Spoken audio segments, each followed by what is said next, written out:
Twist this to.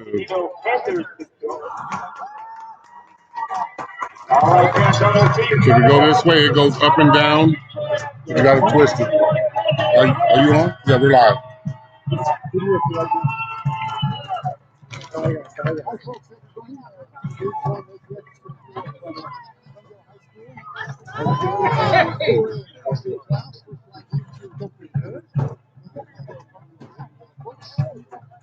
Can we cheer from here?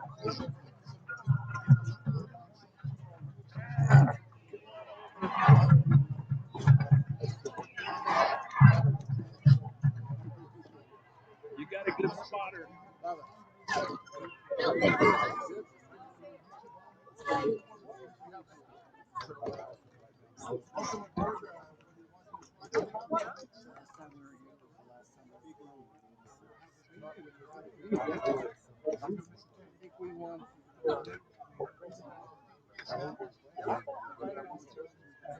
No, I'm not talking about that. 91 overall, 4-0 in the Skyline region. The two teams have only played 4 times. Coconino does have a 3-1 lead in the series over Glendale. The only win last Ross, can you do me a favor? Can you run this over to the camera guy over there? Thank you. Number 2 with a big hit, Shane Randolph. Number 14, Jordan Flip. Don't worry about that. I'm right here with you. So until we can get his camera working.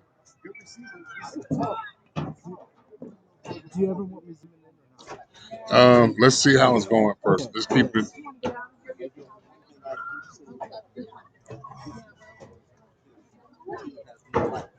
Yeah, zoom in on the captains if you can.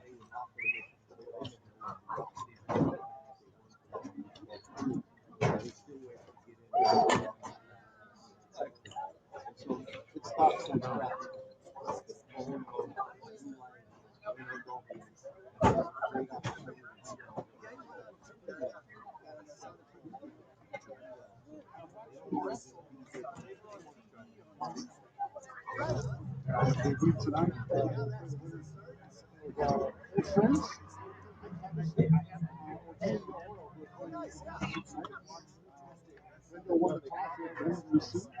And the Cardinals, going from west to east, will receive tonight's kickoff.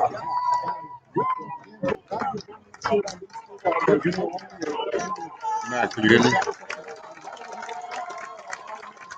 Let's go, part of our radio broadcast is really access to with us on YouTube. We have our the radio page. Check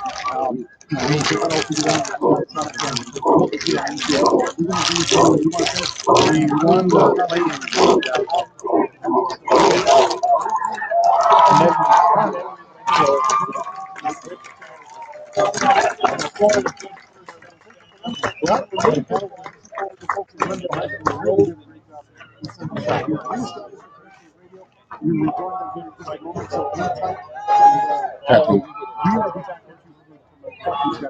all I hear music.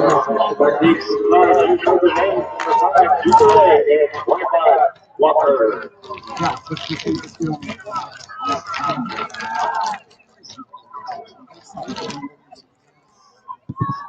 Good evening, everyone. James Zorn, right there from Glendale High School, as we're about ready to kick off tonight's Coconino Panthers. Yes, for the Panthers, the runaway Technical difficulties, so no problem. So we're going to keep on taking this off the window. Oh, what is that? They called the fair catch.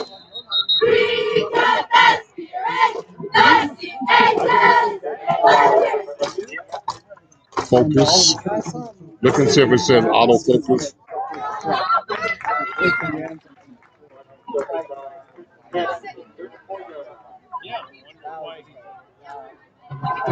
The focus is right in front, the very first. No, up. Yeah, twist that. Not the whole thing, just the front part. There you go.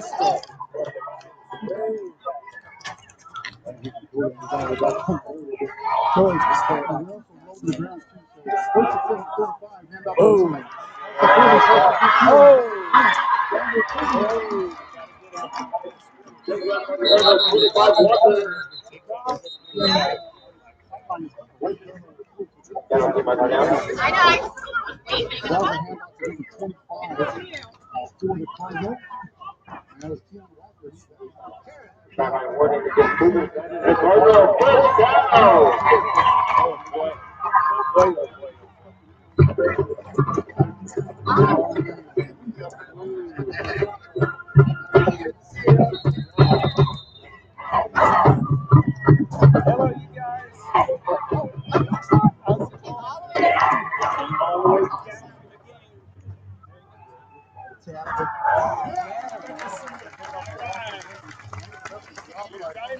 How's it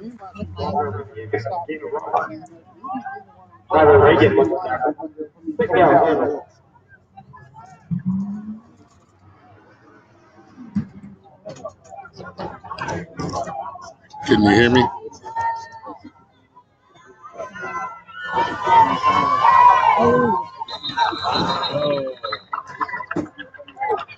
Can you hear me? How comfortable you feel about unplugging that camera from that computer and coming over here? Come over here. I want to see something. Yeah, bring the tripod and cord that's plugged into the camera, to the laptop. They go, we're just going to go, oh, boy, goodness, hey, out of bounds. All right.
It's right over here.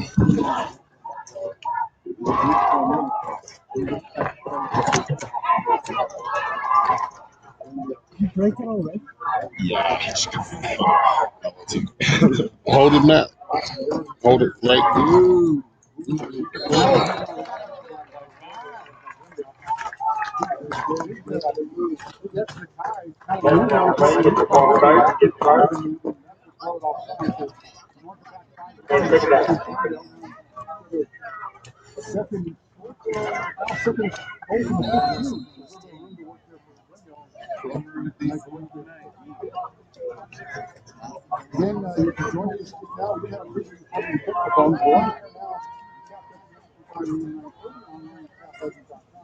Now go back and set up over there.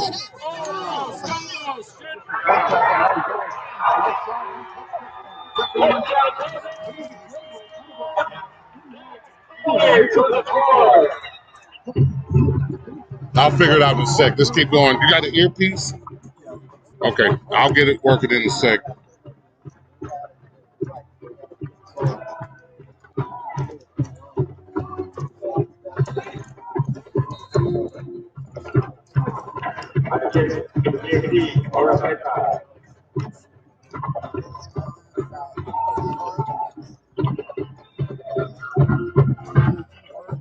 9 minutes, 28 seconds. Our two first our score. Coconino 0 and 0. Glendale Cardinals 7.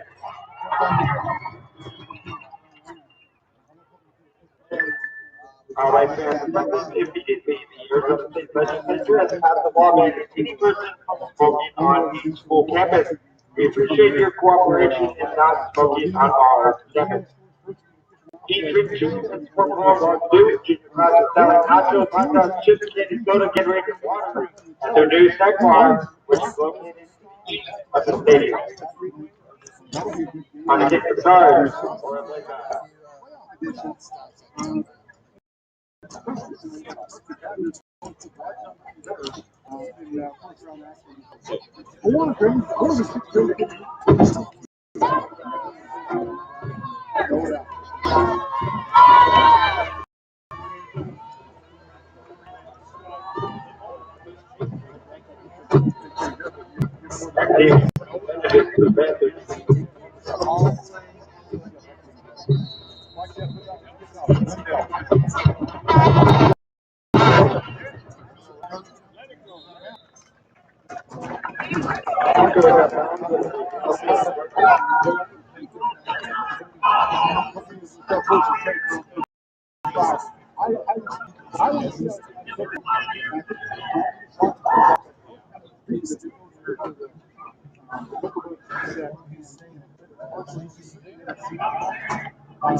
Second down.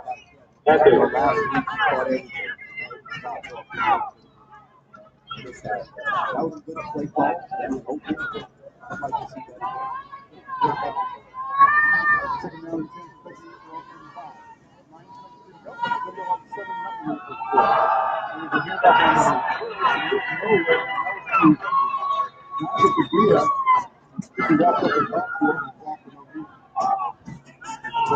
10, All right, fans, here we go. Correct. Get loud. We're going to get up on the bleacher seat.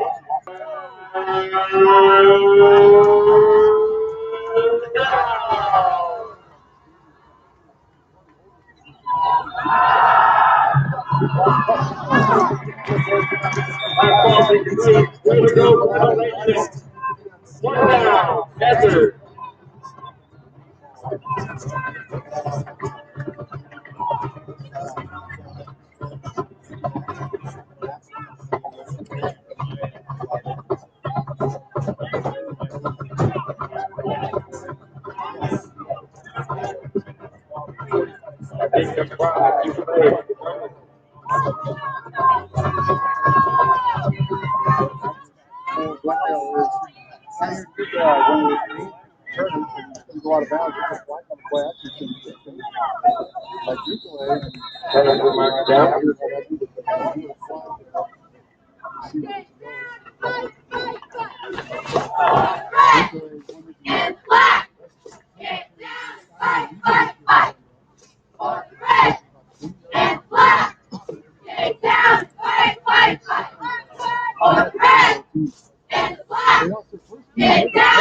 See if we can get a close up on the. Never mind.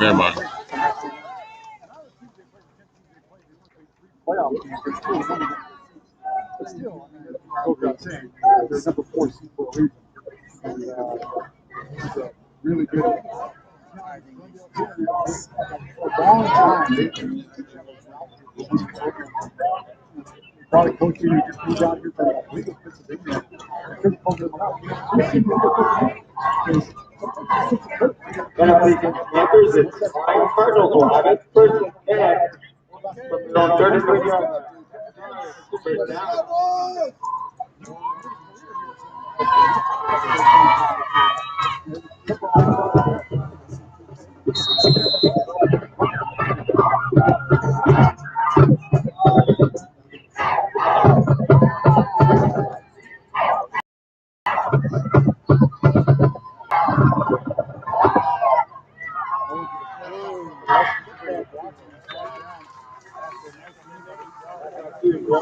close.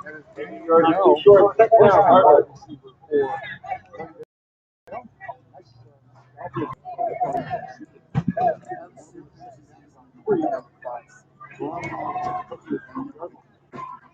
When I get a chance, I'll come over there and work on that camera some more.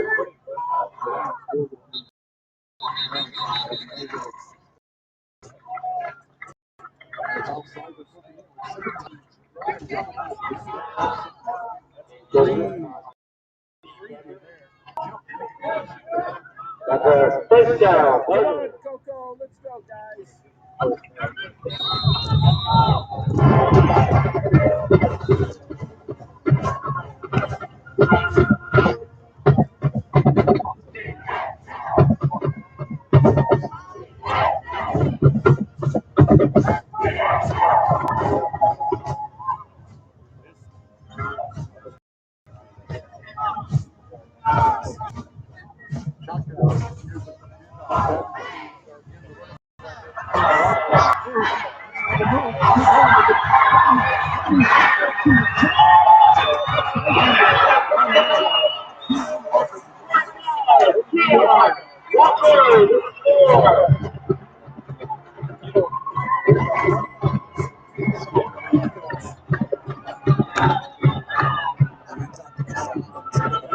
iPad. I can do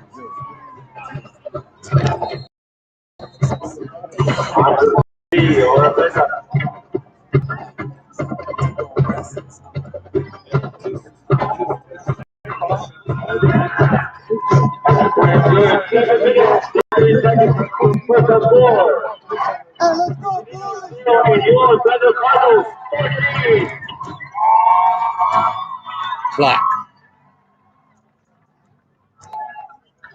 All right, folks, restrooms are located on the visitor side snack bar. It's our new snack bar located next to the bleachers on the home side. You guys hear us okay? If you can hear us, kind of the volume here on the YouTube channel. Thanks for joining us. Sorry for all the development we had trying to get on as well. Okay, big shout out to Coyote Odie. Thank you so much for providing the team meal for Glendale High School.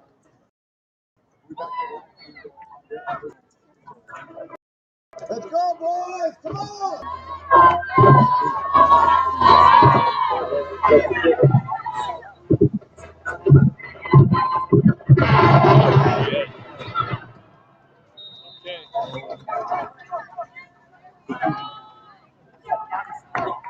They must have saw something last week. They're playing Reagan's kids there.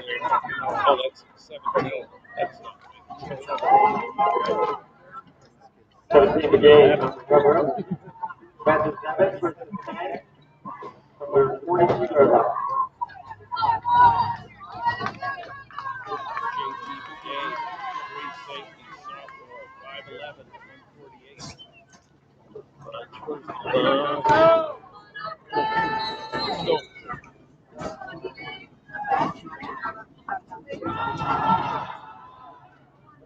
Okay. All right, Goofy, all right. There we go, Coco.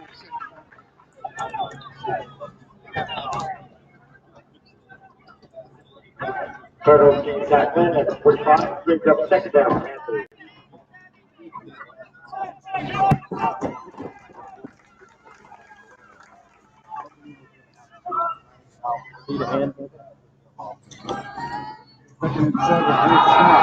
All right, Coco.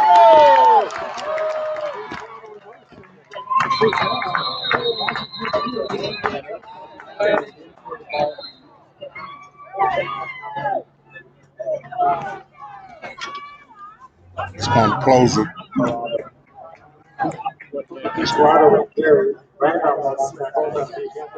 Thank you. Give you a back rest. Thank you, Mike.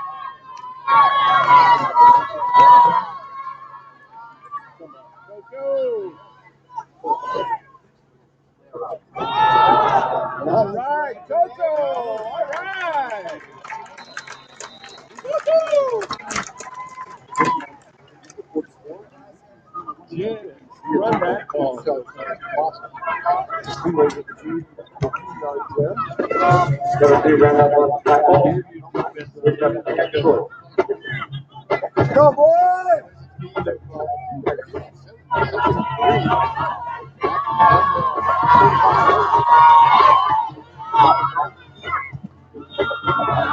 All right, Cooper! All right! All right! Woo-hoo!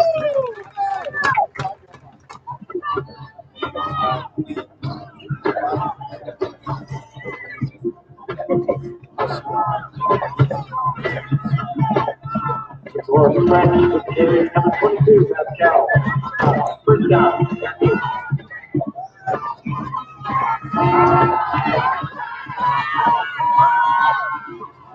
Oh!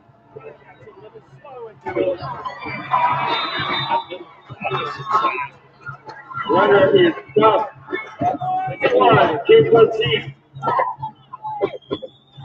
21 correction. That's it.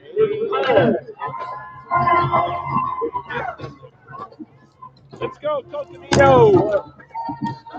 Yeah, go ahead and put it on so I can. Cause I got these on so I can hear you.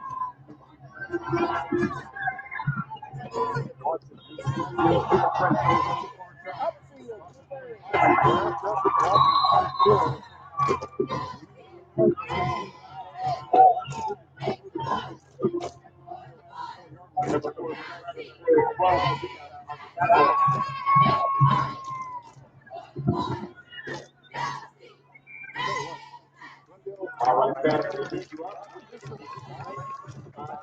Shot is louder. Here we go. Down.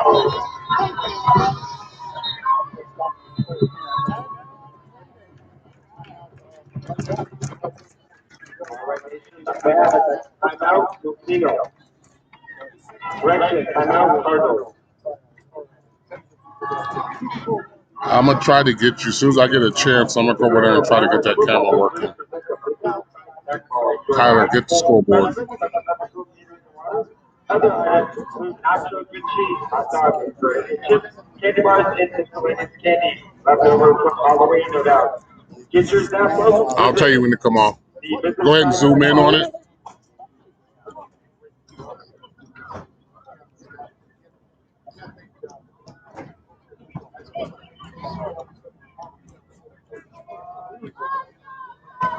Okay.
Carried by 14 Padilla.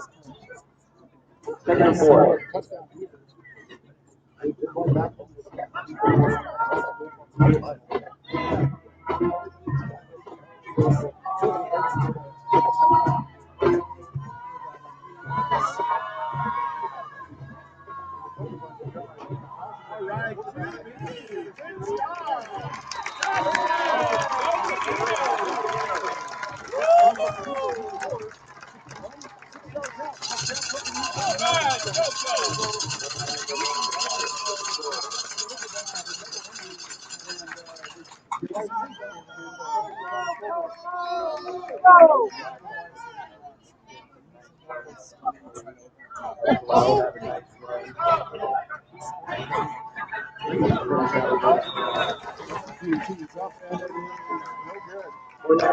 No good. No score. No. And your final Cardinals coming right back at you, 14.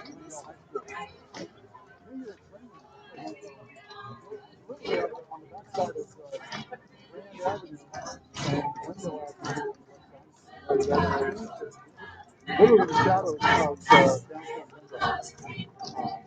first time around, I didn't mind your butt. That is but it's great.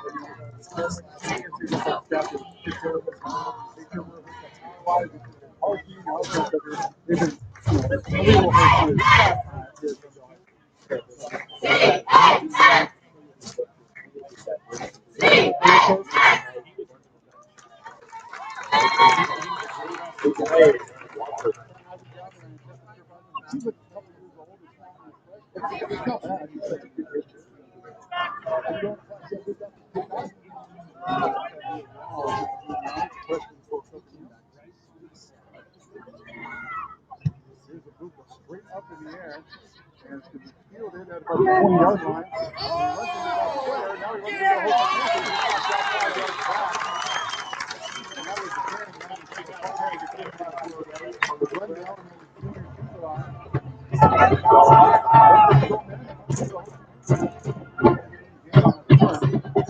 So first 10 at Glendale.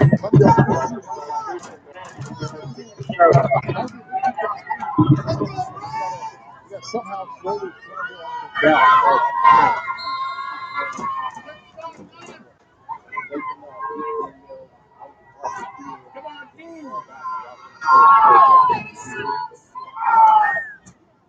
Here's the snap. He has the first he runs into the goal and falls.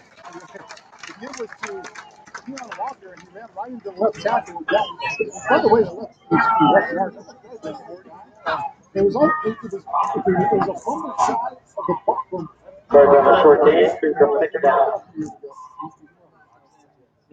So yeah, he ran into the. Go boy!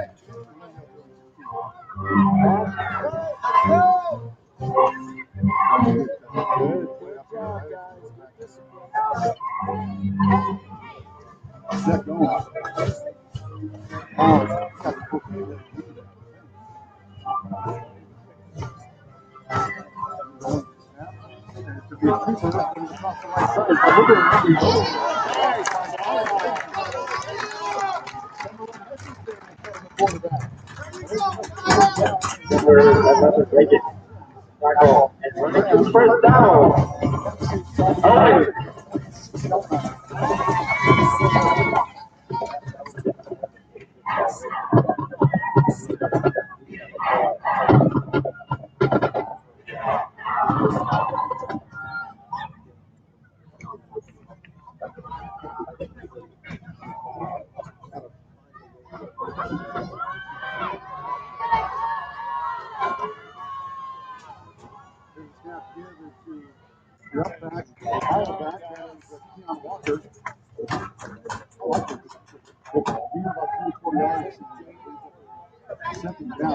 Put by Walker on Gary. We'll bring up second and short.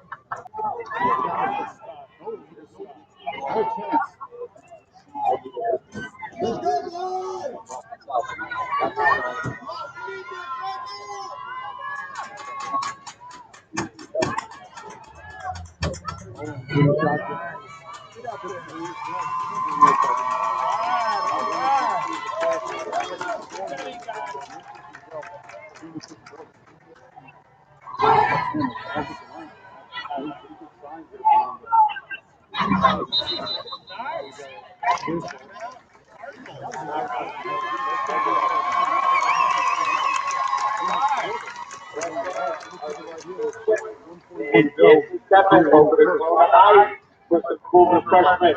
The flavor tonight is like the one raspberry, wild watermelon, grape, chocolate crush, vanilla, lemonade, berry cherry, orange sunshine, pina colada, and seasonal favorites, turkey stuffing, cheesy potato, and squash. tomorrow that's 11. And then the final NAU football game of the year.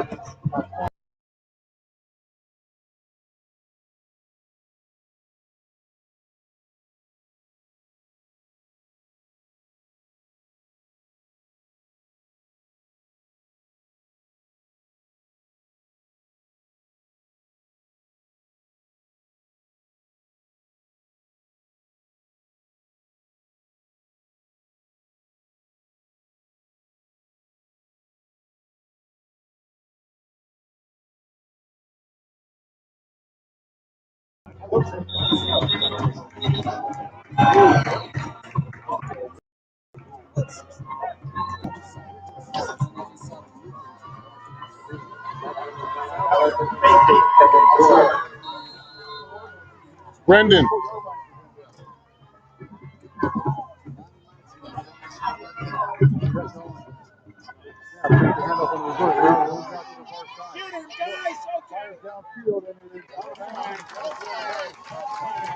On top of the iPad, can you turn the sound all the way down? Or turn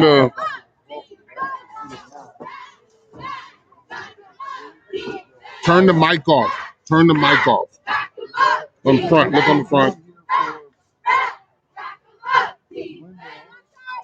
Let's go, boys!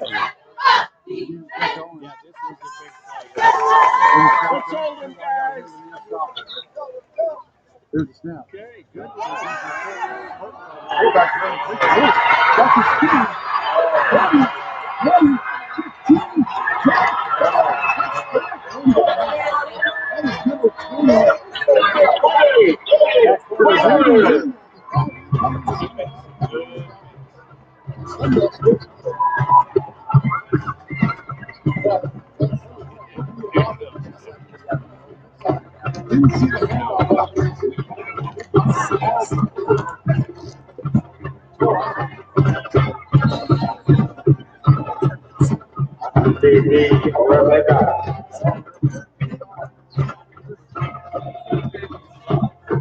Extra point is good. 1 minute, 23 seconds up to pursuit of your score. In the next, and yours. Cardinals, sideline champs, 21. They're fast.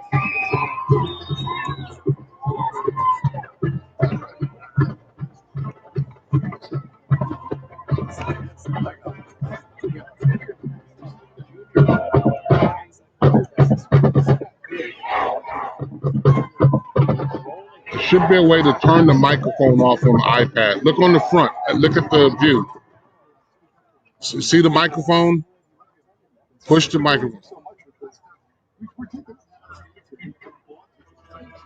Is there anything on the microphone on or off? It's off. Okay.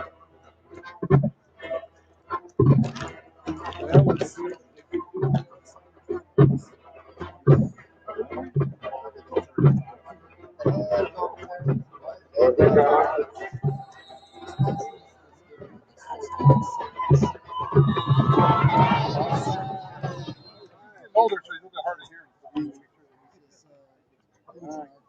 So, the Flagstaff football start their drive. So what's your take on it so far here, Jeff?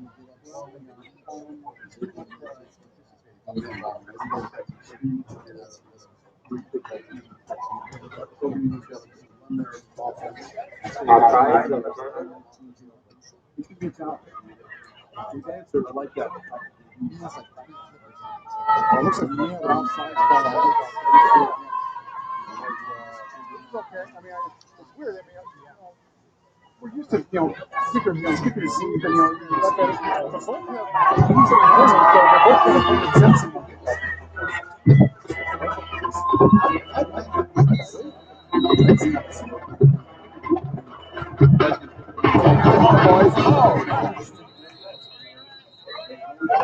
Okay, guys, field position. Panthers will start the drive.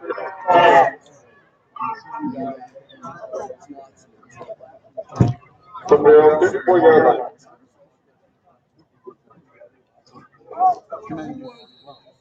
Well, see, now you can see it. You can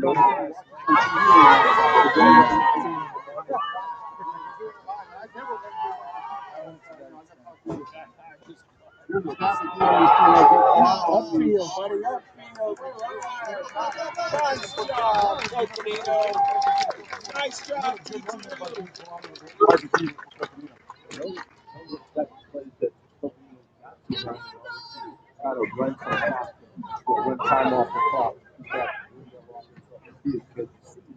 Good run by Panthers. Brings up an extra score. Folks, this is just it. We are selling hot chocolate. We give you hot chocolate at the business side snack bar. What were you saying? I couldn't hear you. Now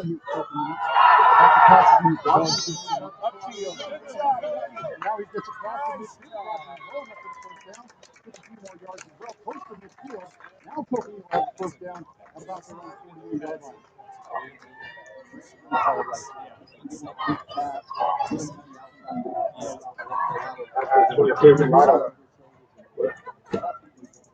Good for the first down.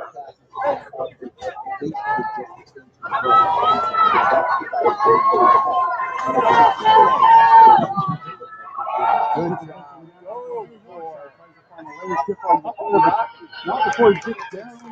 A couple of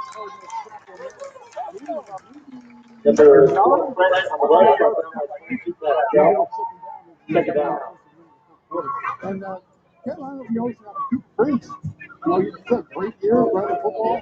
He's also undefeated in wrestling. He won 168 last year. He wrestled 157 until a couple weeks ago.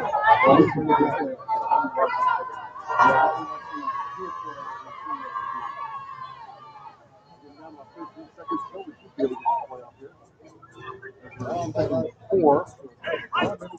Right now, that'll probably be a smart idea. And the first quarter, we'll be right back with second quarter action. And the quarter score was again, Coconino, Panthers 0, Skid 6, 21.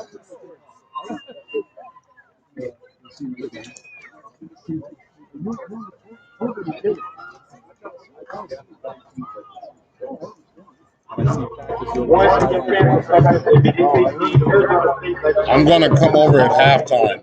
At halftime, I'll come over.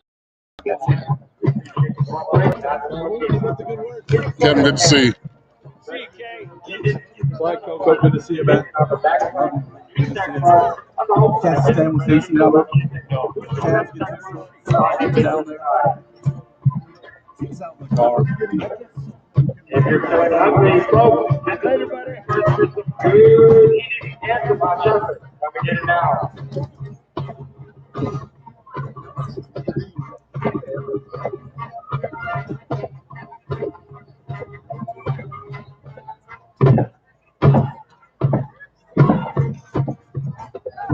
One last thing, folks. You know it's so hot. Get down there. Call ice. Ask about brand new flavor. Ice.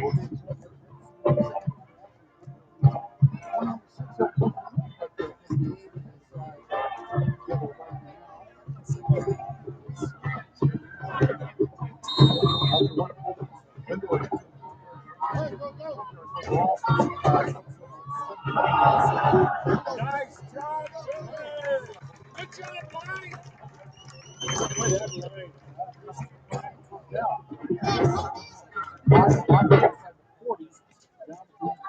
What's up, David? Panthers by number 4, Frank.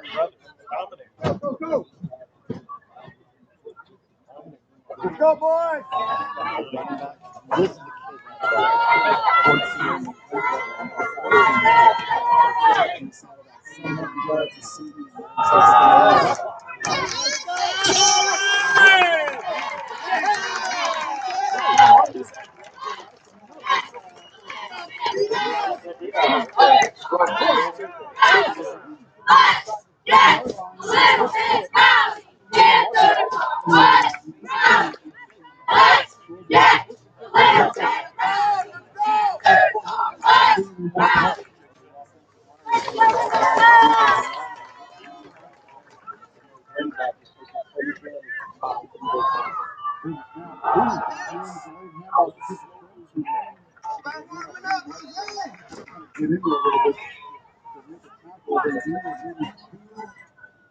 64 Ariaga, tackle brings up second down and 9.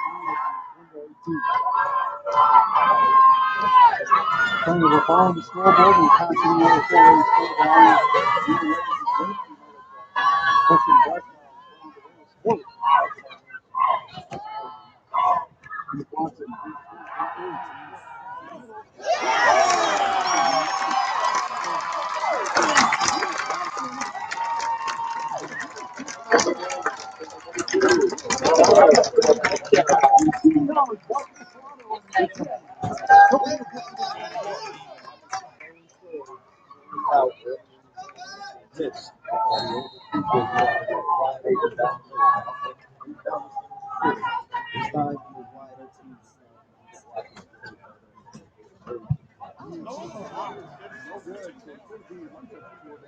Point is no good.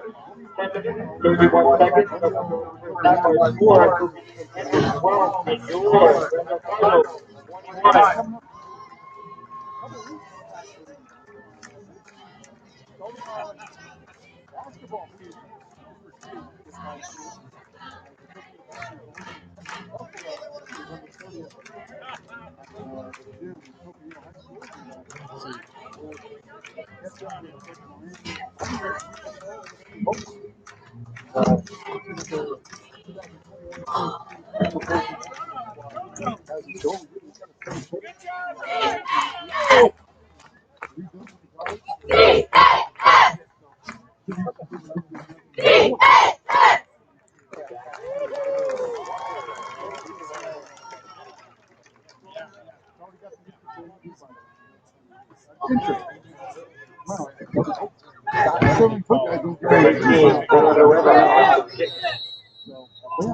Glendale Cardinals 21.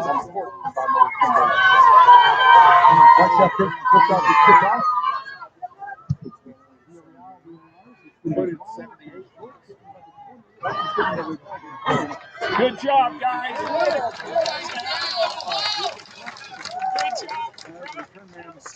For Glendale there was I believe that was Sebastian Vangelos, like the quarterback. I'm just saying probably him just because he's soft.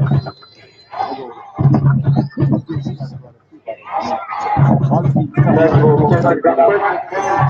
26 yards on.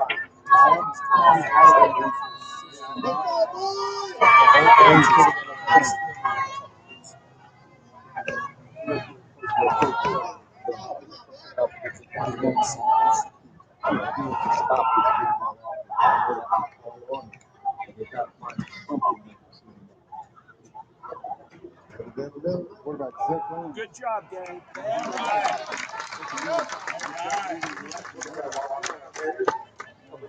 There was again the running back 25 Keon Walker.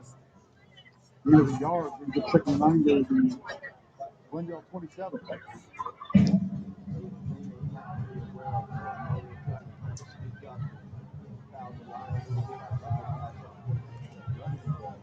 Let's go, boys!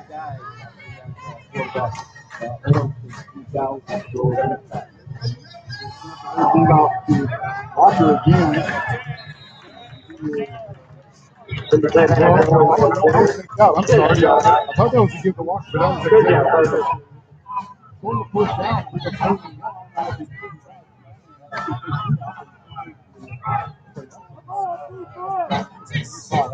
For me, I thought it was.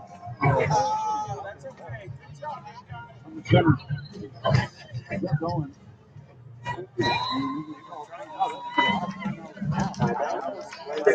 Look at the timeout, too. 9:20 to go in the house. Glendale leads 21-12 in the Highland Forest Cup in Texas.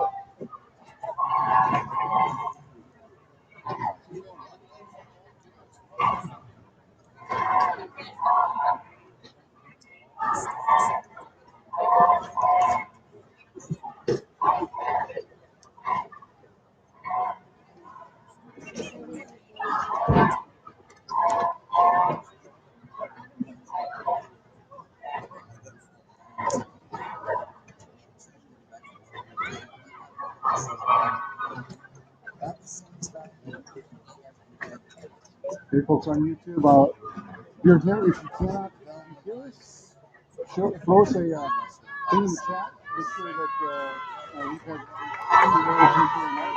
So by all means, let us know if you need that by throwing a message there in the chat, and you can hear us. That'd be awesome. 9:20 left to go in the first half. Let's see, we're at 3-1.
Cardinals. Cardinals,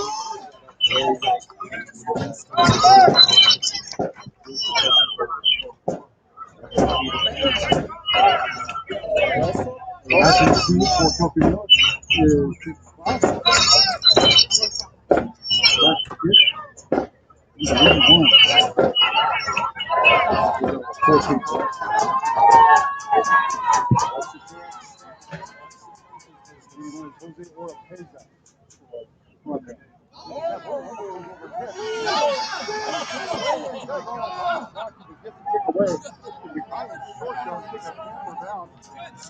down.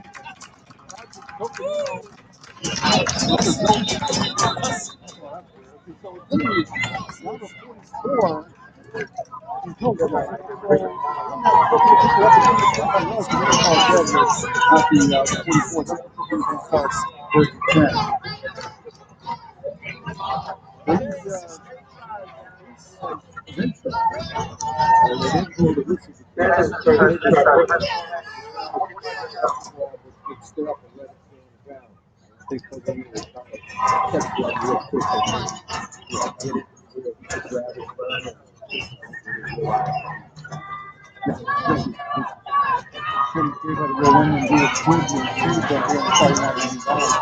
But he said prior that he knew this was signed off on. Kevin said like 4 or 5 for you. I think he's going to go catch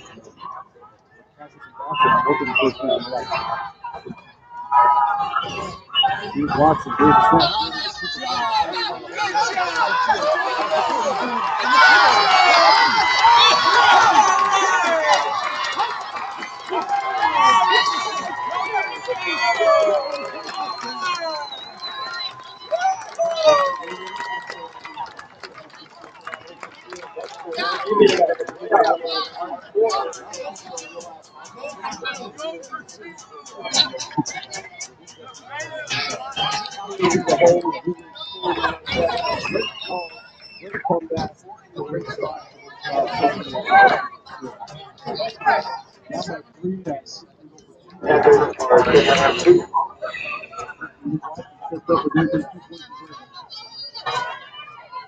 Coconino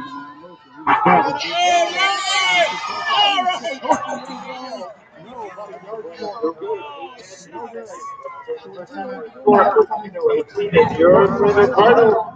Run.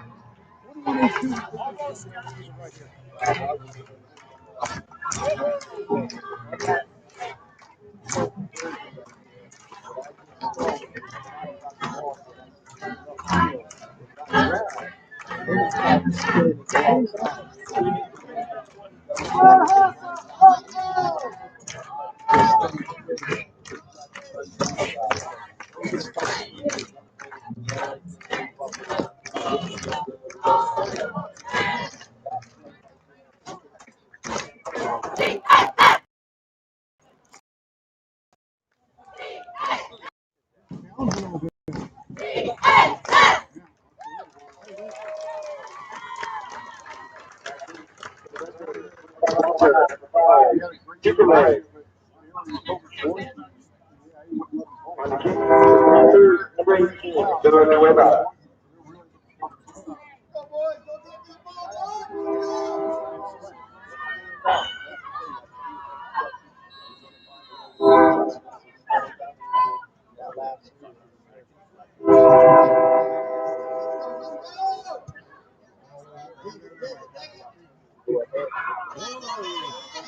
Nothing there. Good job. Strip that ball. Strip that ball. Oh, come on. That's the return man with the Dominic Owens. Really, yeah, the ball back up. That ball came out. See if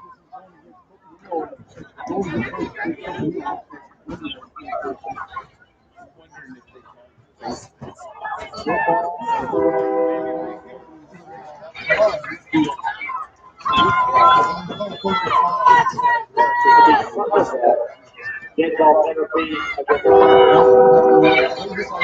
Wow.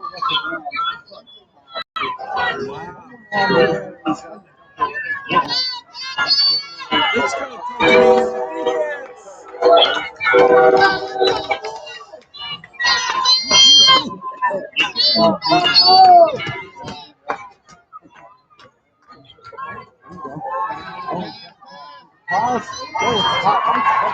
Good job. Come on, big guy.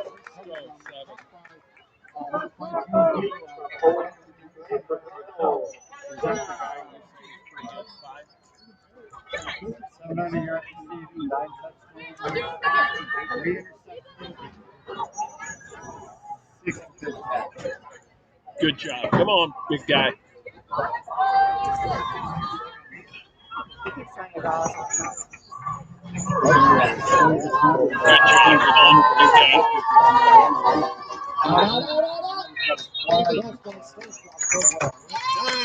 Nice.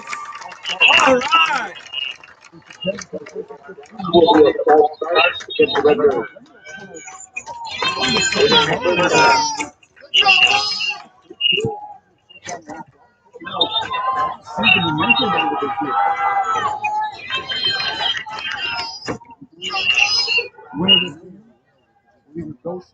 well, Coconino wins this game.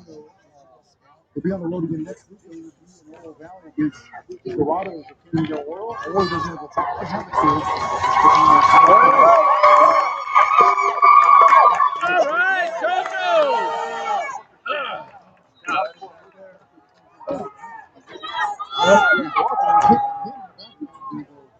Number 25 Walker, 65 picked up. Second down.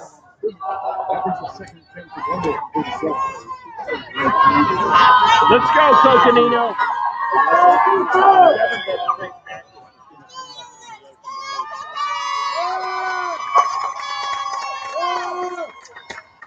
Let's go, Coco. Do all the time.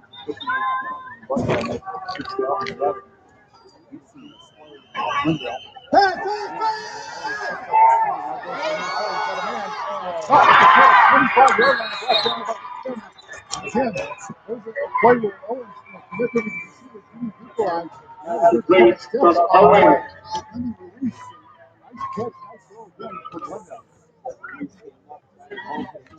That's the bring from Owens to Junior for a Cardinal. First down.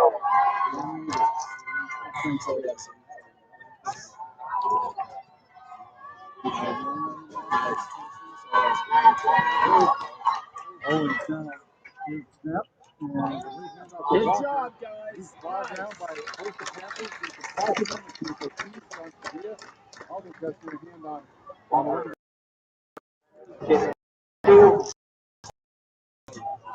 Pick it out, Cardinal.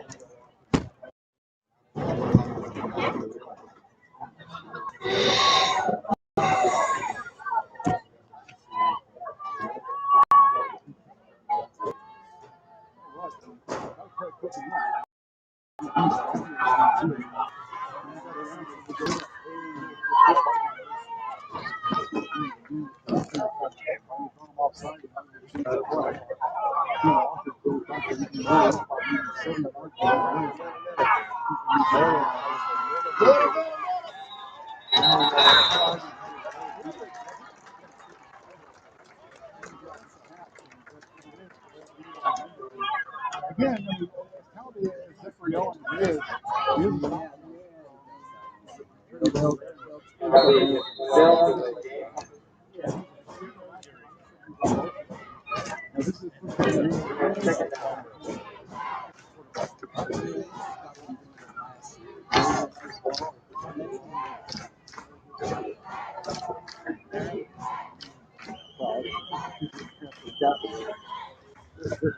here's a snap. Fires across the middle.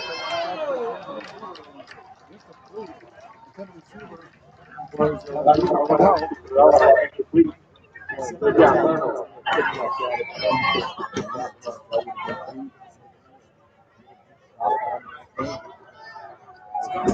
Gets the ball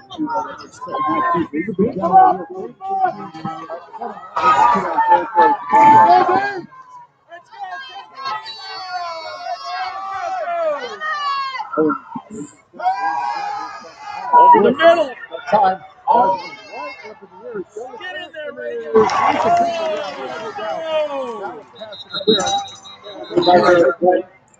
Go. Number 10. Against Coconino. That was the Cardinals a first down.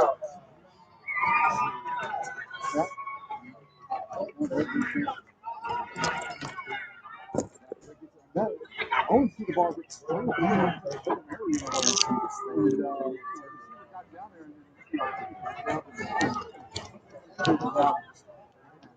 That was very helpful.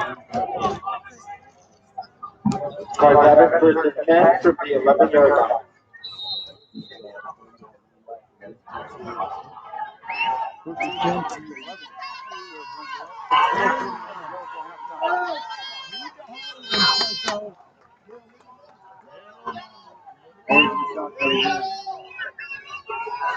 Snap. Because of the hold, the answer is pass and gets it into the end zone. Touchdown, one more.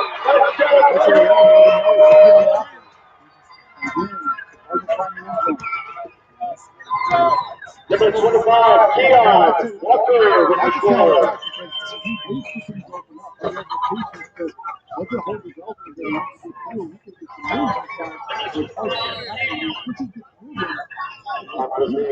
Or Amanda.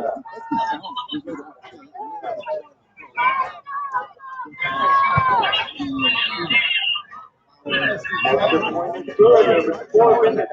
5 seconds of throw is this first half on score. Coconino 18 and your Cardinals 28.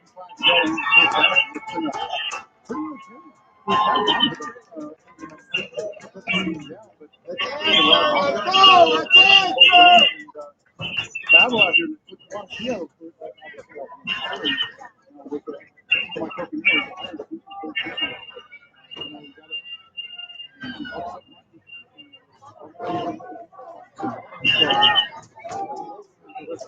Kick the card or Amanda.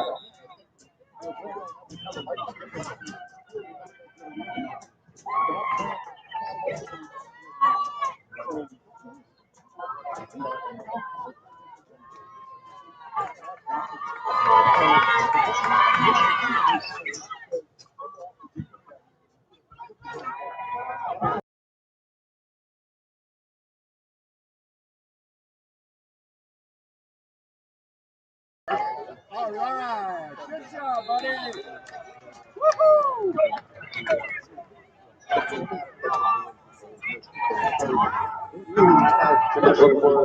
Down.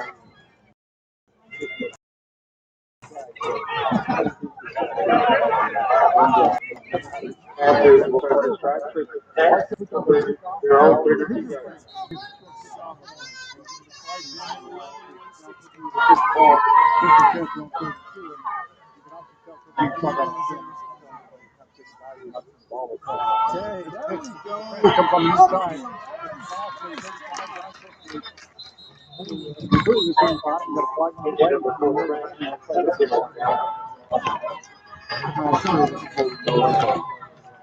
Usually those outside runs are almost looking for somebody.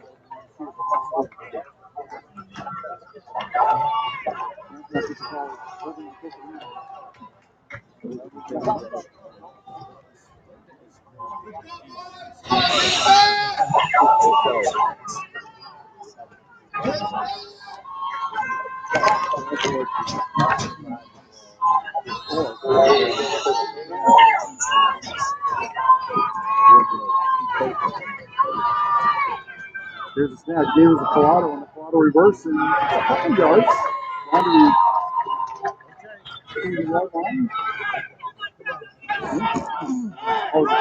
Colorado carry 57 Ortiz on the tackle, brings up second down. Yeah, so he might not. He's a second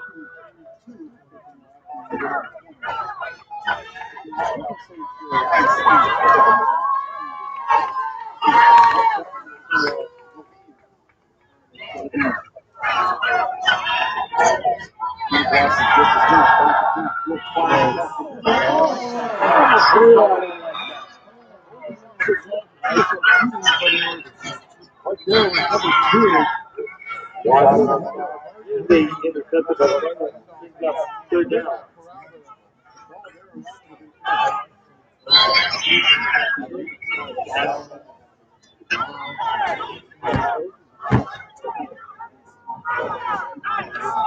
Okay, Cardinals Nation, it's a critical point. We don't have the man. So get up on your feet and make some noise. Go down!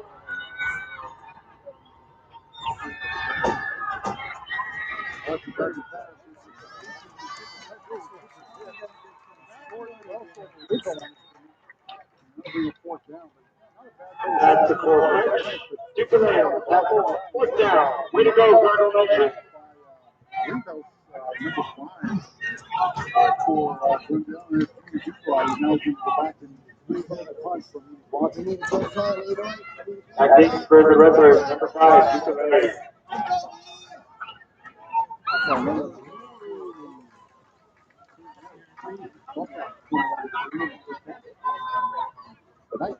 Off to a good start here in fourth place.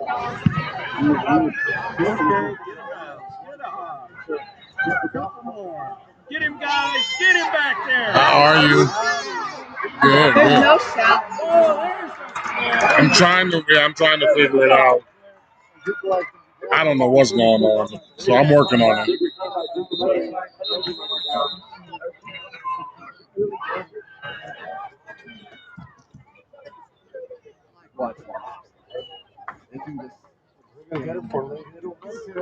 They have no clue what that is.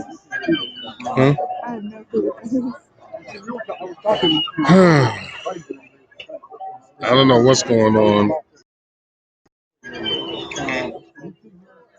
I hear you. Oh, I think I might know what's going on.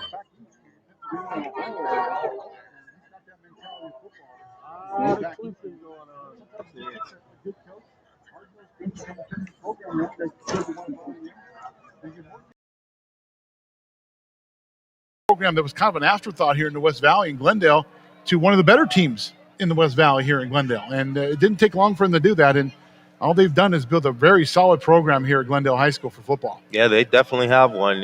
You're seeing it on display tonight. Similar situation in Coconino.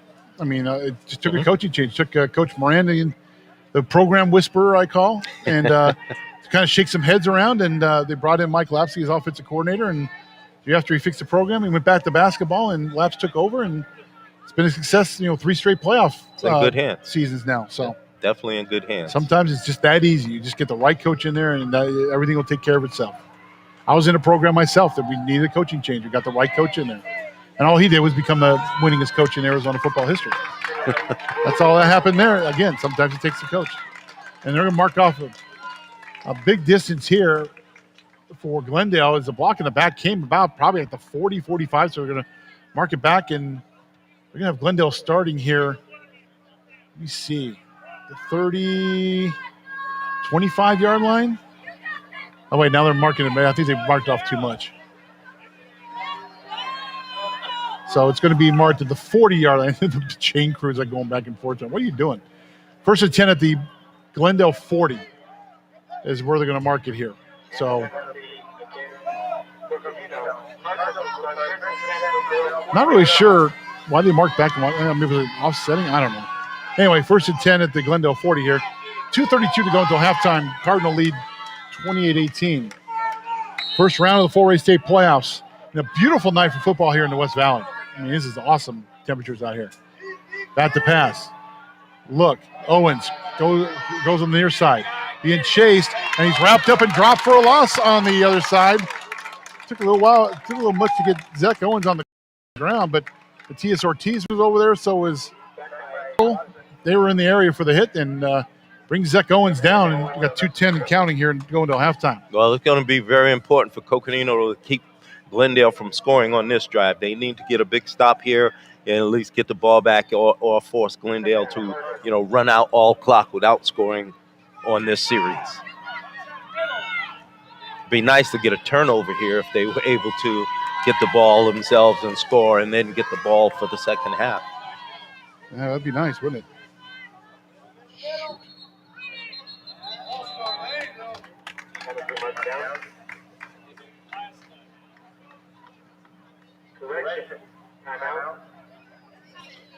Timeout, Coconino will keep it right here. As, again, we're having some internet issues here. If you're on YouTube, just hang tight. This is a whole different situation because this is what's that?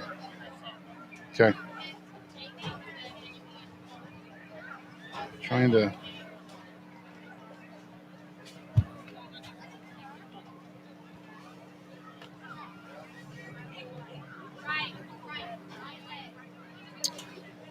We dropped radio. It's stupid hot Verizon hotspot.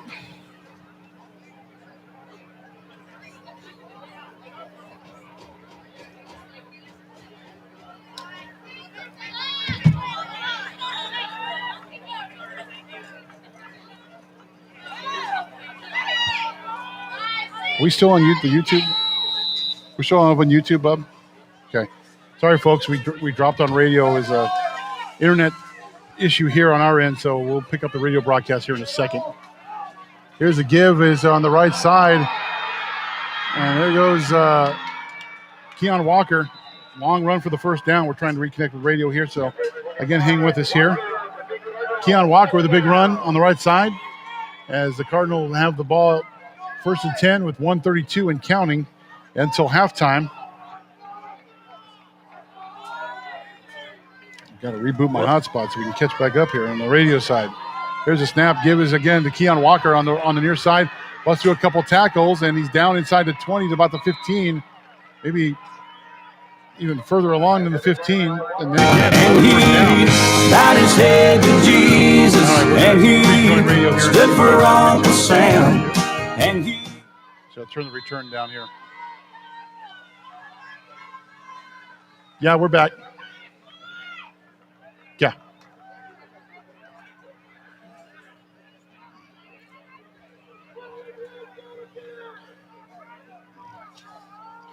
Back here at Glendale High School, and sorry about that, folks. We had a kind of renegotiate internet problem here. It's whatever reason, it's the internet's problem at this point. So, so I think we're back. Hopefully, we're back. Yeah, it looks like we're back. All right, cool. So Glendale's driving here. They got a couple nice big runs. As Owens back to pass, looks, fires in the corner of the end zone, and is incomplete. Nice defense on the far side of the field. And I believe that was Andy Ruiz there on the defense as he breaks up the pass. 3rd down and 10 at the Coconino 15 with 1:07 to go as Glendale has the ball with a 28-18 lead. Again, Keon Walker broke off a nice run on the near sideline to set up where they are now, 1st and 10 at the Coco 15. Here's a snap. Owens hands the ball off to Keon Walker again. Tries to break a tackle, but Jonathan Padilla is there to wrap him up and drops him at the 10 and bring up 4th and 5 at the Glendale 10. And I'm going to guess they have no timeouts, by the way, Glendale does. And now we're running clock under a minute, 50 seconds to go here. Big down right here, 4th down. Coconino can stop them here. They're probably in good shape. As the Coconino sideline gets a little loud on the visitor side. Owens, snap. Gets the snap, looks, fires in the end zone. It's caught. Dropped. Incomplete. Pass intended for number 7.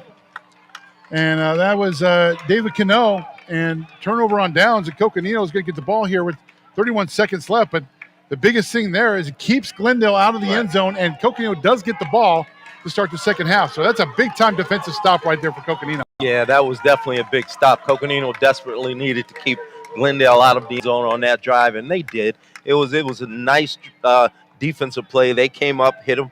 The guy dropped the ball, but he wouldn't have been in the end zone anyway. So, and it would not have been a first down. Right. So if I'm Coconino, I'm just running the go dive play or something like that, and just get in the locker room and, hey, Coconino's in this. They're down 10, and they'll get the ball. So, they fumbled it, but it's picked up by Cooper French. I believe. No, actually, it wasn't by Cooper. It was Watson. Watson picked it up. So, yeah. Okay, now just let the time go out. We're on the 18, 17, 16. Yeah, don't even run a play. Let's not mess with this. Yeah. Let's get in the locker room here. Just let the time go. Oh, brother. We've seen that too much. Yep. Well, yeah, they're not going to run another play. We are at halftime, and usually we'll go down and get some thoughts from Coach Lapsey, but, we're in Phoenix, so that means our wireless mic doesn't work. So we'll take a timeout and come back with the Old Route 66 Chevron halftime show next on the Highland 4 Coverings High School Sports Network. Old Route 66 Chevron at Railroad. Panthers football. Panthers, Cardinals. First round of the Arizona 4A State Tournament playoffs streamed live from Glendale High School tonight on Great Circle Media TV. With the Pick and Run pregame show at 6:30 p.m. with Dave and Reggie with sideline correspondent Brendan Martin. And kickoff is at 7 p.m. You can listen live at Cav Legends 93.5 and AM 930. Are you ready? High-quality new and used trailers from a single axle up to a 40-foot gooseneck, not to mention dump trailers. American Trailer Company also offers financing and accepts trade-ins. Visit them on the web at americantraileraz.com. Call them at 928-440-4742 or come by and see their huge selection at 11850 North High. No, just use the microphone. Reggie's going to come back. Okay. Like to wish the football teams at Flagstaff and Coconino High Schools a great 2021 football season. Companies say they're a local company, but are they really? Hi, I'm Dave Zorn, and Lauren Vickers Overhead Door is truly a Flagstaff company. The owner and founder, Lauren Vickers, was born and raised right here in Flagstaff. He and his wife, Susan, have raised their 6 kids here, so when they say they're local, they are. So if you need a new garage door and just need a part to fix the door, look no further than Lauren Vickers Overhead Door. They carry parts for all door brands and always try to fix the problem the customer has. Flagstaff owned and operated for over 45 years. That's Lauren Vickers Overhead Door. Log on to laurenvickersoverheaddoor.com or call them today at 928-774-2947. Welcome to the Old Route 66 Chevron halftime show on the Highlands 4 Coverings High School Sports Network.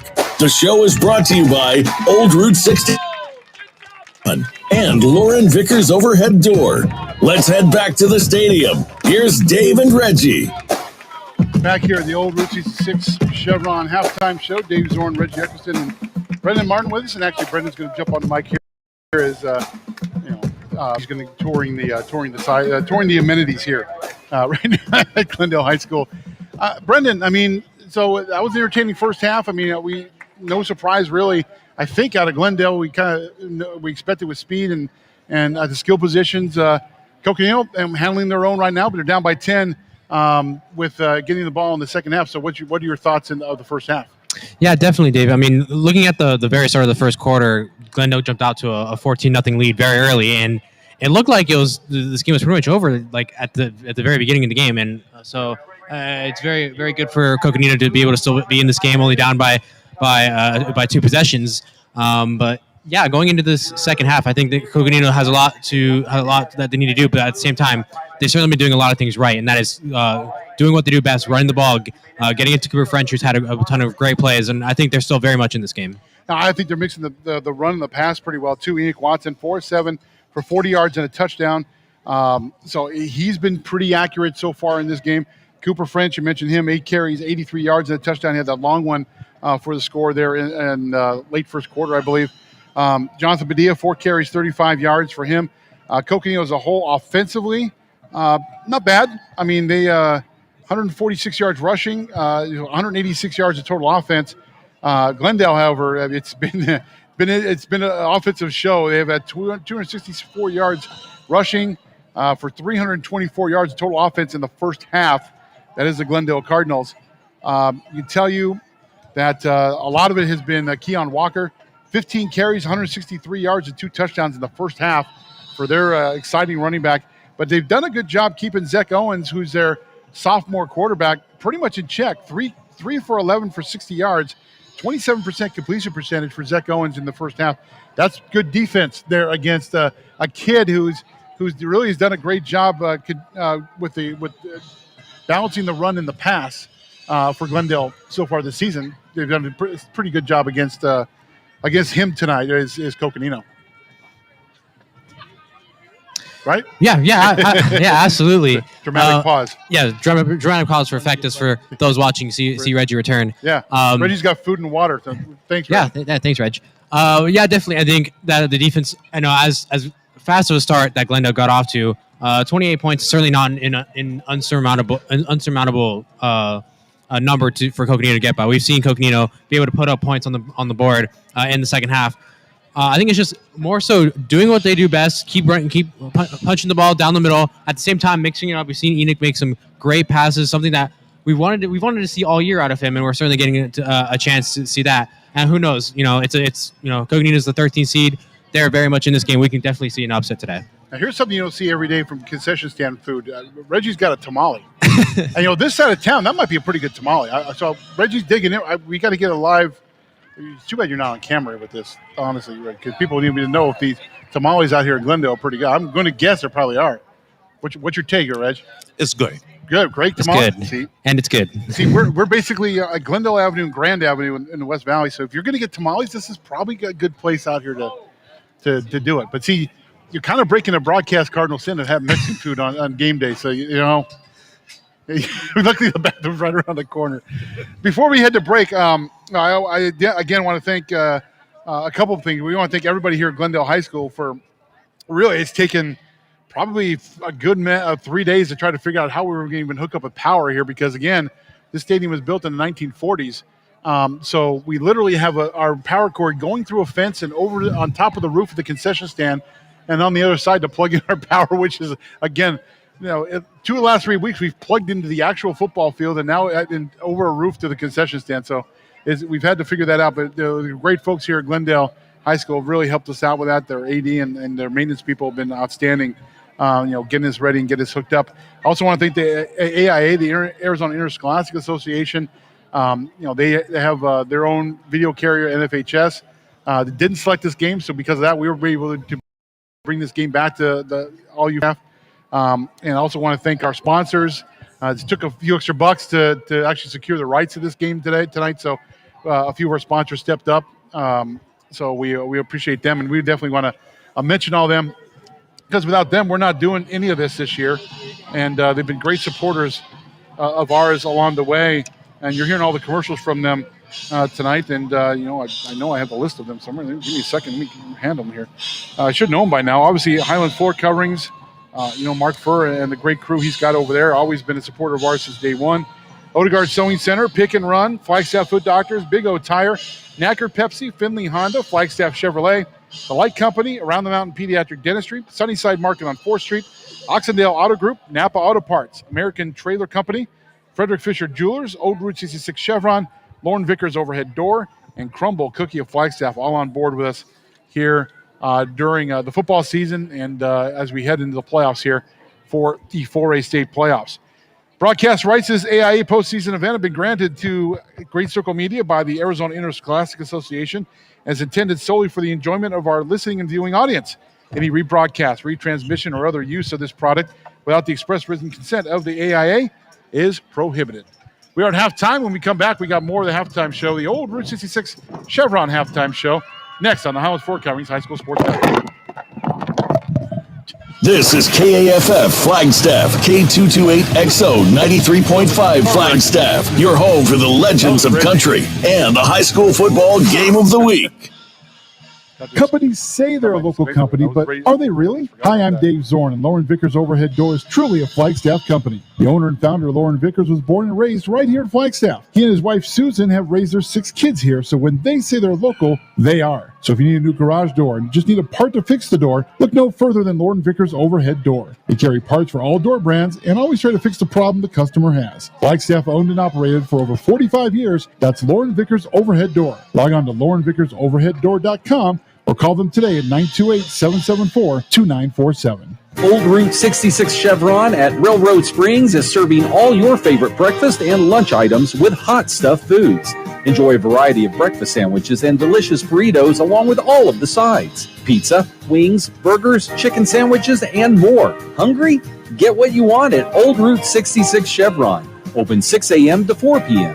Old Route 66 Chevron is a proud sponsor of high school sports on this station. Hungry? Thirsty? Stop by Old Route 66 Chevron. Vince Lombardi is credited for saying, individual commitment to a group effort. That is what makes a team work, a company work, a society work, a civilization work. Hi, I'm Britton Ridgway of the Oxendale Auto Group, and we know that providing you our best means working side by side with you, our customers, to provide consistent, high-quality teamwork across our 7 dealerships to bring you the winning combination of vehicle sales, service, collision repair, and more. Flagstaff Eagles and Coconino Panthers, we encourage you to keep on grinding to rise to the top. For more information, visit us at oxendale.com.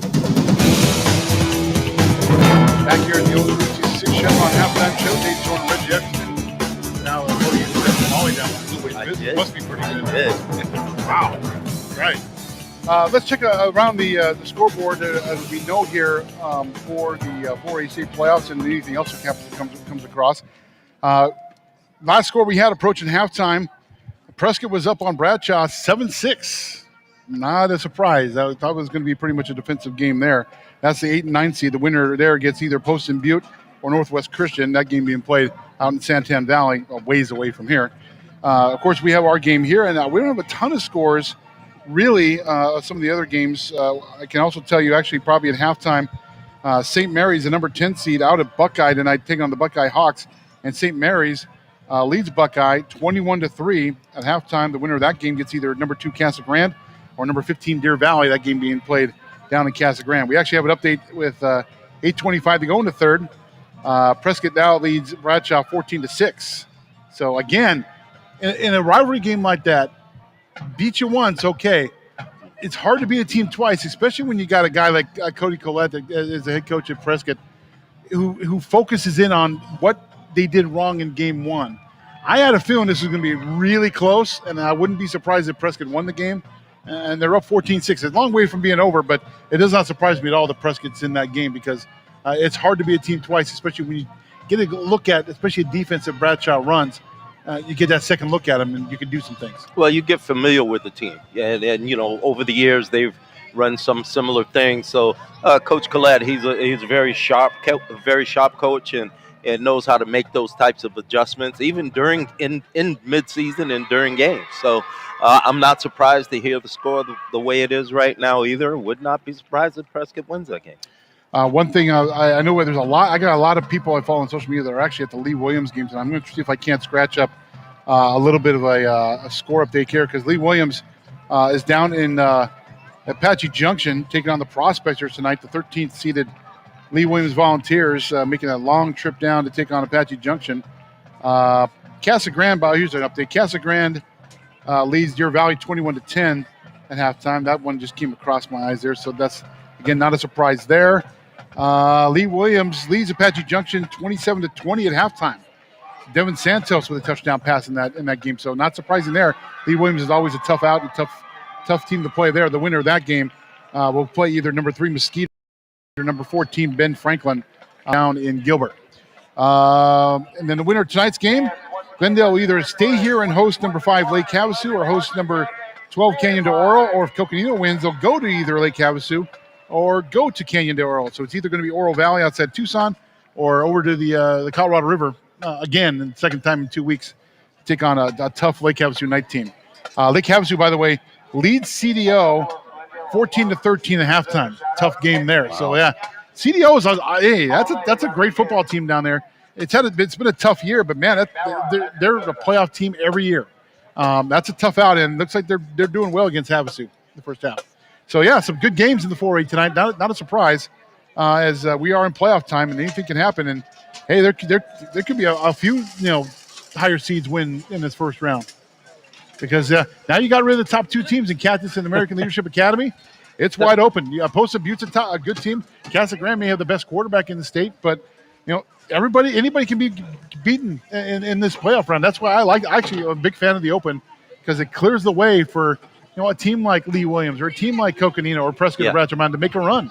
Yeah, and that's what we were talking about earlier in the season. And I know some of the teams that do get bumped up into the open don't necessarily like it, because again, you still have those top 6A teams in the open as well, and they figure, well, we don't match up with them because we just don't have the numbers. So it's something that's good, but it's good for these teams that wouldn't normally get the opportunity to potentially win the state championship at this 4A level. So I like the setup. I like what's going on.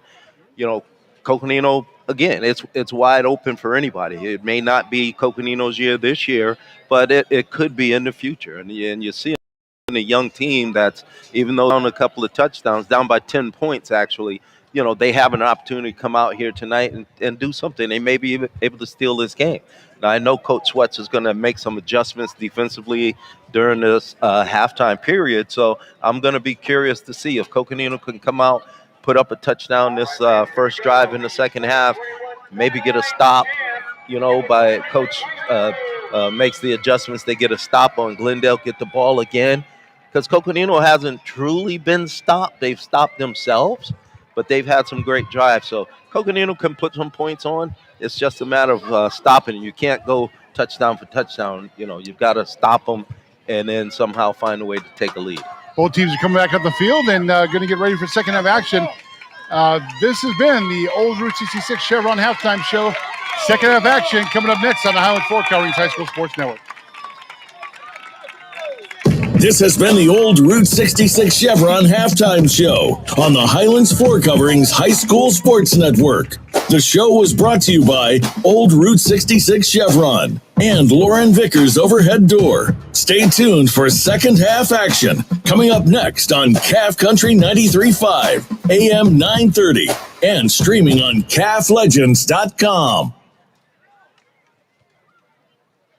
Hi, Ryan here with Frederick Fisher Jewelers, and we would like to wish all Flagstaff High School football teams a safe and competitive season. Frederick Fisher Jewelers has been locally family-owned and operated for over 38 years. We do repairs on-site, we have the best diamond prices in town, the best selection of natural colored stone jewelry and wedding bands, and financing up to 2 years no interest on approved credit. We have all your jewelry needs covered, conveniently located in the Flagstaff Mall. Frederick Fisher Jewelers, let our family be your family's jeweler. Hi, it's Jacob Lundy, General Manager of Finley Honda Flagstaff. And on behalf of the Finley family and our entire team, we want to wish a season of great success to the Flagstaff Eagles and Coconino Panthers. The next time you're in the market for a new or pre-owned vehicle and want a big city deal with a small town feel, reach out to us at Finley Honda Flagstaff. Keep your vehicle purchased local, and it benefits great programs like this. For more information, visit us in the Flagstaff Auto Park near the Flagstaff Mall or online at flaghonda.com. Go Eagles! Go Panthers!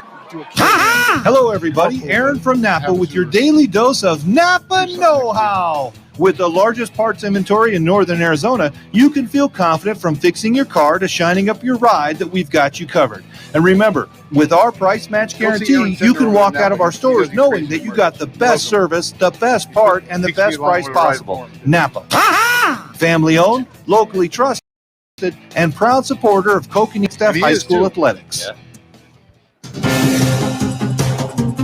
Back here at Glendale High School, getting ready for a second half action as Coconino trails Glendale 28-18, first round 4A state playoffs. I'm Dave Zorn along with Reggie Eccleston and Brendan Martin.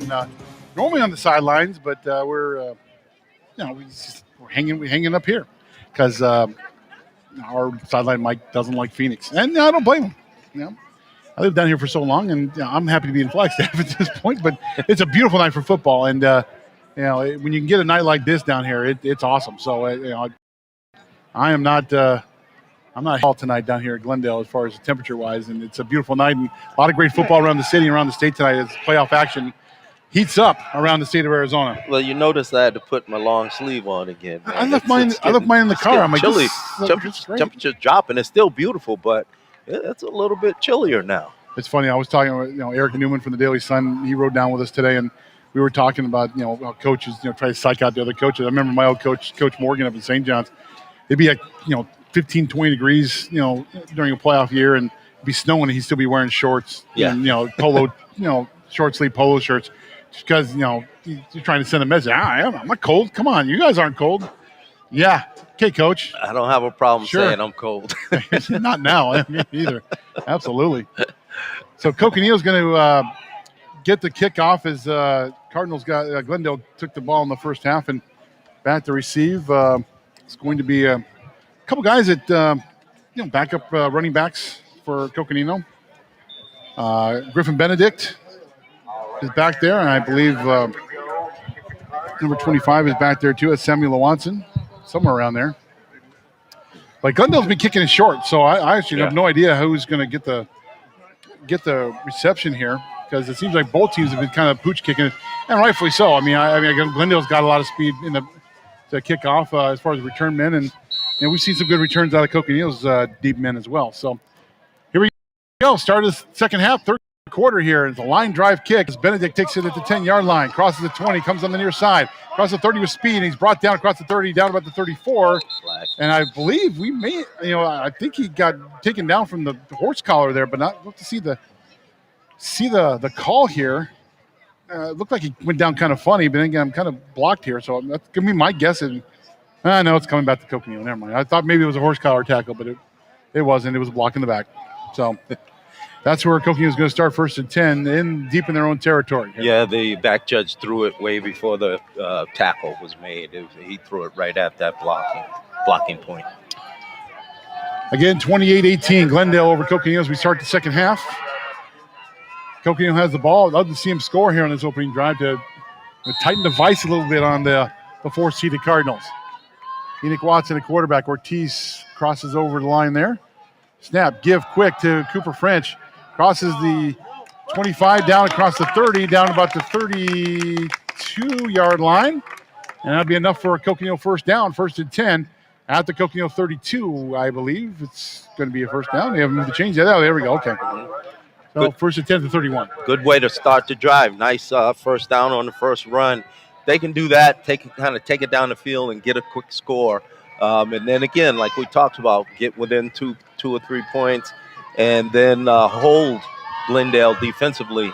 That would be a good thing for Coconino. Gives it Cooper French. He makes a move to the near side and gang tackle by a couple of Cardinals. The first man there for Glendale is number 2, Shane Randolph, 5'11", 150-pound senior. Gain of about 5 yards on the play, brings up second and 5 for Coconino. Yeah, good 2 first plays. The first play was a first down, got 11 yards, and second play picked up 5 yards. So second and 5 is very doable. So Coconino can just get a steady drive, keep moving down the field in this manner.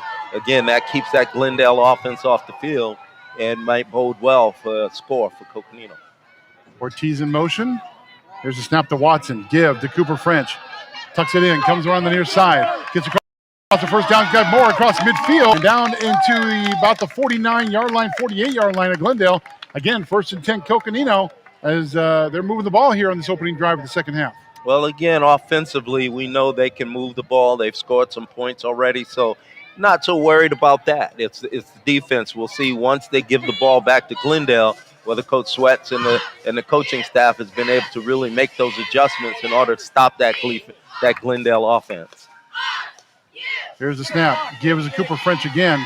Right up the middle. Got a little bit of room. Nice long gain there. He's even close to another first down. I don't think he got it, though, but he's going to be a couple yards short, but still a nice run on first down. Now bring up 2nd and 2 for Coconino at the 42-yard line of Glendale. Big chunks of yardage on first down always make the drives, potentially be more successful, because then you get in situations where 2nd and short or 3rd and short, and that usually is very good recipe for a lot of success. Cooper French, and he does not get I don't think he gets a yard on there as he's brought down from behind by, I believe that was number 4. No, 44 for Glendale. That's Anthony Targetta, 5'5", 178-pound middle linebacker for Glendale. 3rd and 2 now from the 42. No gain on the play. The linebacker got right through and right on Cooper's backside. 3rd down. They're on the Cocoa Bunch, double wing. And Klaus is the quarterback. Here's a snap. Gives to Riker Patton. That's enough for the first down and crosses the 40-yard line down about the 38-yard line. 1st and 10 Coconino, 4-yard run by Riker Patton. And they're moving the chains coming off the double wing. Looks like they're going to stick with it for a little bit. I think that's a good move. Yep, really good move. I like the fact that they're mixing up these formations. Yeah, we keep them guessing, sure. It keeps Glendale off balance. The defense got used to the little bit of a spread, but running from the spread, a couple of throws, now they've got to make the adjustment because that little tight double wing is really tough to defend. Gives a Cooper French. Tries to find a hole, but it's wrapped up there. And the ball came out, and number 2 for Glendale, which is Shane Randolph, came out and said, I got the ball. And he may have a case here, but I think the refs are going to call him down. Yeah. He was down. That was close. I mean, as soon as Cooper hit the turf, Randolph had the ball, but referees are saying down. So a little bit of a break there for Coconino as that brings up 2nd down, no gain on the play. Yeah, that is fortunate for Coconino because they've got a nice little drive. And, again, you do not want to give this ball back to Glendale without scoring up some points yourself first. Gain of 2 actually on the play. Gives the first man through. That's going to be Jonathan Padilla, and just bowls right through the middle. I think, they've been successful running the ball up the middle there. They may see like a hole right there in the nose guard position. They've got some nice yardage there. And that was a gain about 6 on the play. Brings up 3rd and 2 for Coconino at the Glendale 30-yard line. I'd be surprised they try that again up the middle here. Like I said, they've had some, and it looks like the Glendale's biggest guy is right there, nose guard, and he just kind of moved the spot. So maybe that could be the softest spot in the line now. He's big doesn't mean he's strong. Here's a snap. Give Cooper French goes around the side. Braz is enough for the first down, a little bit more. Spins around and gain of maybe 4 on the play, but it definitely is enough for another Coconino first down. 1st and 10 Coconino. And we'll see where they mark the ball. I think it's going to be around the 25, somewhere in that area. As again, the Panthers keep moving the ball down the field in this opening drive of the second half. Yeah, it's 23. Yeah, 23-yard line. Yeah. Again, we're so close to the field, and we don't have a lot of elevation. We can't really see a lot of yard markers here. Back in the double wing. Here's a snap. Give is Cooper French. Has some blockers on the near side. He's dragged down from behind. It's a nice little gain on the play. I don't know how much he got there, though. We'll have to see when they change some things. Didn't get a first down, but got about 5 yards, it looks like. So 2nd and 5 from the 18-yard line will be Coconino. Again, be nice to get the ball in the end zone here. Keep it close. But you're right, Reggie. I mean, they got to figure out a way defensively to stop Glendale, and speed has been the biggest asset for the Cardinals tonight on offense for sure. Yeah, and their speed is very deadly. I'll tell you what, they've been very tough to stop once they get in the open field. Gives to Cooper French. He goes on the outside and cuts back in the middle. Should have enough for the first down, I think. Yep. First down, Coconino. Enough for the first down. I just say that every play just to get an applause from the audience. We got a great Coconino following down here in Glendale tonight. We do. First and 10 at the Glendale 13. So Coconino can get another first down without scoring here. So deep in Glendale territory. Now back to the spread as Enoch Watson comes back in. Here's a snap. Gives to Cooper French. Tries to go in the middle, but he's swallowed up and dropped by a couple Cardinals there. Number 9 was the first man on the play for Glendale, and that is Ishmael Gonzalez. Actually, it could be Zurian Lapsley, by the way, no relation. I was hoping that guy would make a play, by the way. I wanted to use that line. Number 61, Chris Ramirez, also on the tackle, 6'3", 315 pounds for the Cardinals. He's taller. He's bigger than me. Taller for sure. And he stands out. He fills out that uniform out there right in the middle of the Cardinals D-line. Here's a snap. Back to the bunch. Give us to Jonathan Padilla. He's trying to move, and now he's pushed back, but not before he gains a couple, but that's about it. It's going to bring up a 3rd and 8. About the 11. Actually, with the tackle. Yeah, they're not related. I can guarantee you that. Yeah, gain of 2, so it brings up 2nd and 8 from the 11. Definitely 2-down territory, no doubt about that here for Coconino.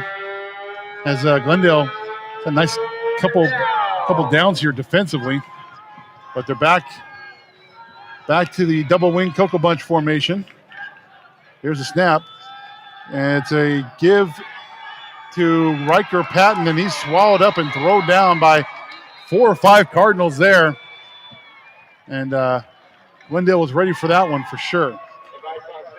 Yeah, they sniffed that one out right away. There was no room at all. I tell you what, that defensive line just blew through the offensive line on that play and hit them at the line of scrimmage and just drove them backwards.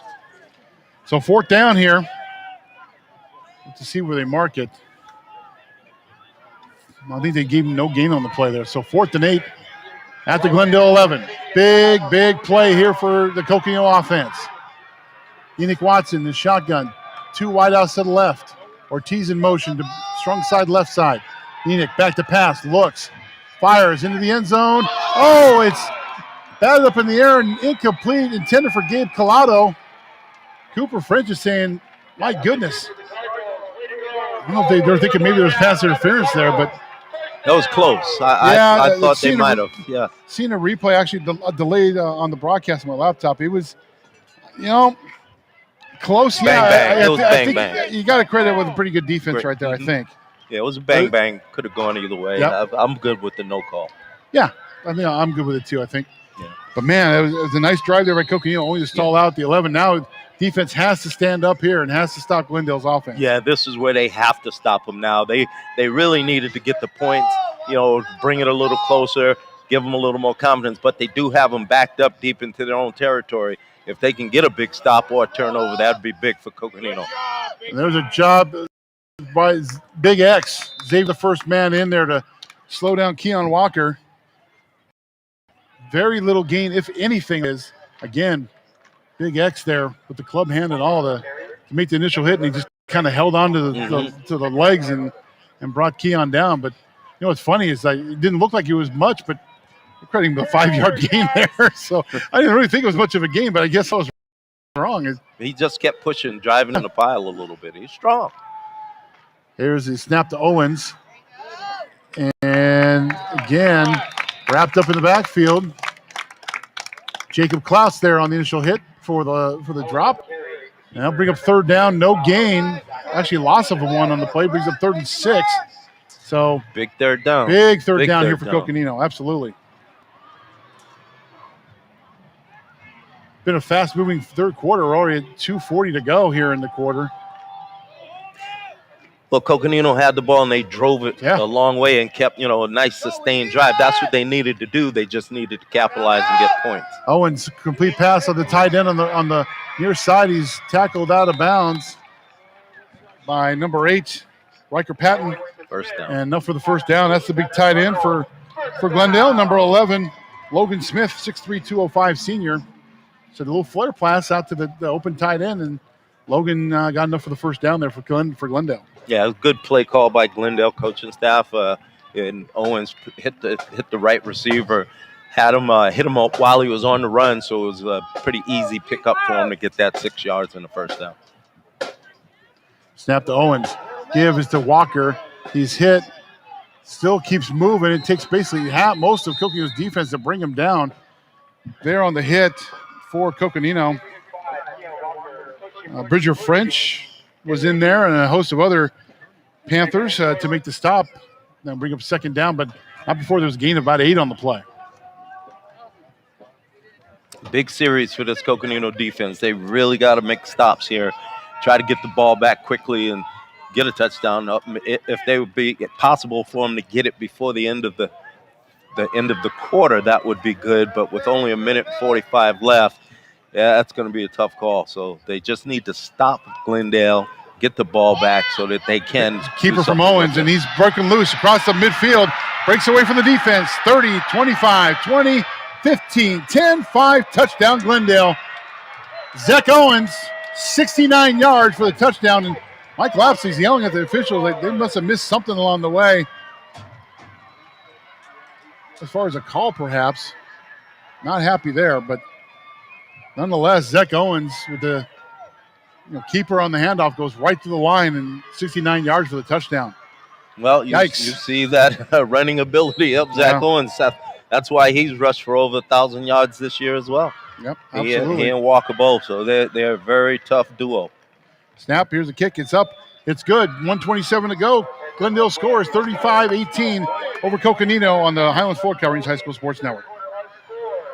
Flagstaff parents, don't fumble with your children's dental care needs. For over 30 years, Northern Arizona families have entrusted Around the Mountain Pediatric Dentistry's board-certified dentists to give their children winning smiles. Call or text their offices today to get your child's next appointment scheduled. 928-779-0385. Score a touchdown your child by giving them the dental care they deserve with one of Around the Mountain's board-certified dentists. Call or text 928-779-0385 to schedule your child's appointment. American Trailer Company, now located in Flagstaff, sells high-quality new and used trailers from a single axle up to a 40-foot gooseneck, not to mention dump trailers. American Trailer Company also offers financing and accepts trade-ins. Visit them on the web at americantraileraz.com. Call them at 928-440-4742 or come by and see their huge selection at 11850 North Highway 89 in Flagstaff, 6 miles north of the Flagstaff Mall. American Trailer Company proudly supports our local high school athletics and would like to wish the football teams at Flagstaff and Coconino High Schools a great 2021 football season. Hi, this is Jacob Klaus, safety at Coconino High School, and you're listening to the Game of the Week on the Highlands Floor Coverings High School Sports Network. Go Panthers. Back here in Flagstaff, we've got the kickoff, short kick, and it's taken and dropped by Tyler Regan. And so we first and 10. Coconino at their own 39.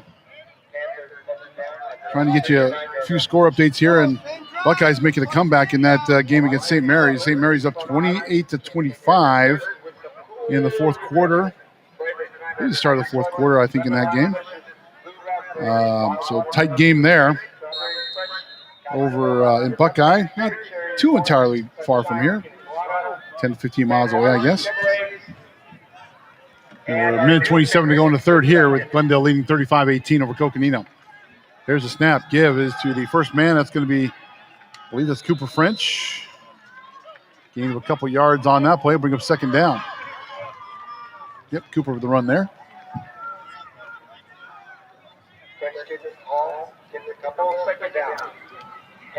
Trying to find some other scores here for you, but seeing a lot of people putting out video and pictures on social media, but they're not updating the score. What good is that? 2nd and 7 here for Coconino. Here's a snap. That's a pass. Watson looks, fires across the middle, and off the hands of Ruiz. Incomplete, brings up third down. He had him open. He's just got to make that catch. Yeah, absolutely. And Days, it's an okay pass, a little high, but still catchable. You got it. Yeah, got to bring that. Catchable. Got to bring that down, no doubt. 3rd and 8 for the Panthers at their own 42, with 47 seconds to go in the third quarter. Ortiz in motion there. Here's the snap, back to pass. Watson looks, fires, complete to Ortiz, and crosses the 45 down to about the 44. And that'll bring up fourth down, gain of maybe 3 yards on the play. And that should bring up maybe fourth and about 5, or maybe a long 4 here. As don't know if we're going to get another playoff here in this quarter. We'll have to see here. Well, we might. 20 seconds left here. Lapsy's wanted to change something, but it's just not. No, okay, my Coach Lapsy doesn't want him to snap the ball. He's waving, trying to get the attention of everybody. Finally, the far wide receiver saw him, and that's the end of the third quarter. So, Coconino's got some work to do. They do. Another fourth quarter coming up. Glendale leads Coconino 35-18. Back with fourth quarter action next on Highland Ford Coverings High School Sports Network.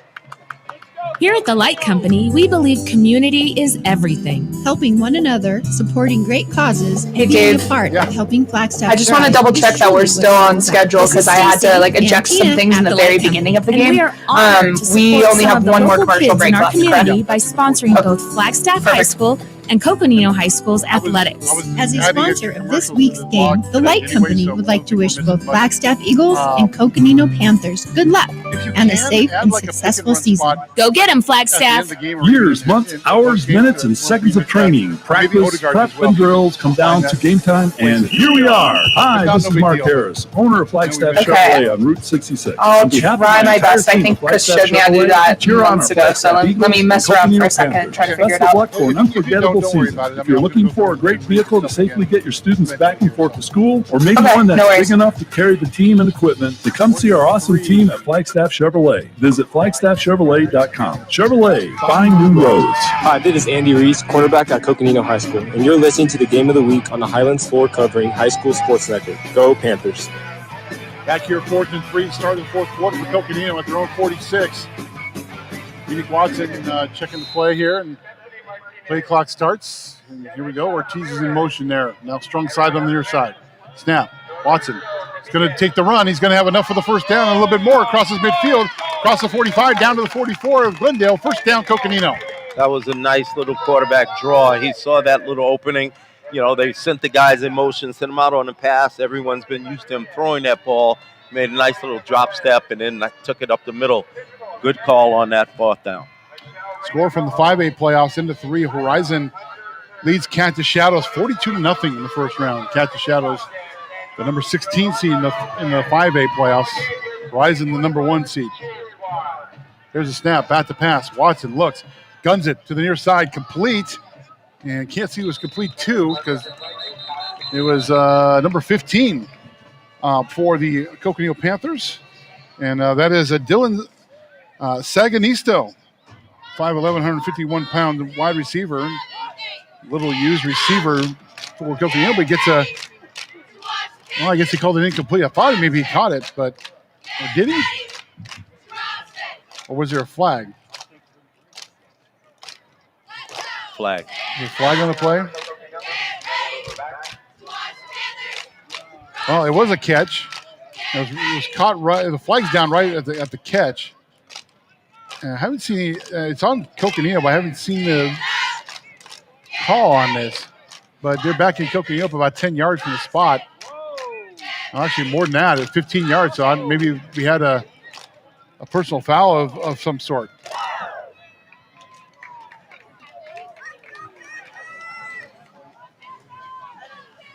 So, yeah, that's not good at all. I mean, it was a good catch there by San Janisto, but now 15 yards from the penalty makes it 1st and 20, I think, from the 41, somewhere in that neighborhood. And now we've got whistle blown dead. See, I jinxed it. I said everything was fast going third quarter. And now we can't even seem to get more than the playoff here in the first minute. I think we had a chain malfunction. I don't know. All right, now we're going to run the play clock and try this again. So 1st and 25 is what they're calling it here from the Coconino 41. Watson with the snap, back to pass. Looks, keeps looking.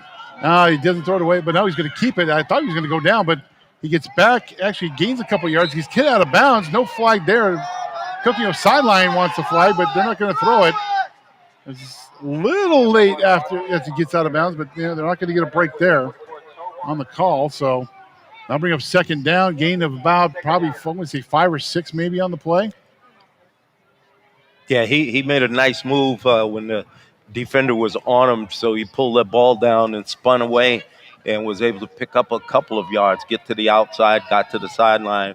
Could have potentially been a late hit, but unfortunately for Coconino, they did not call it. Fossil in motion there. Low snap. Enoch back to pass. Now he's going to roll out again, and now he drops the ball, and ball's loose, and Glendale has the ball on the fumble.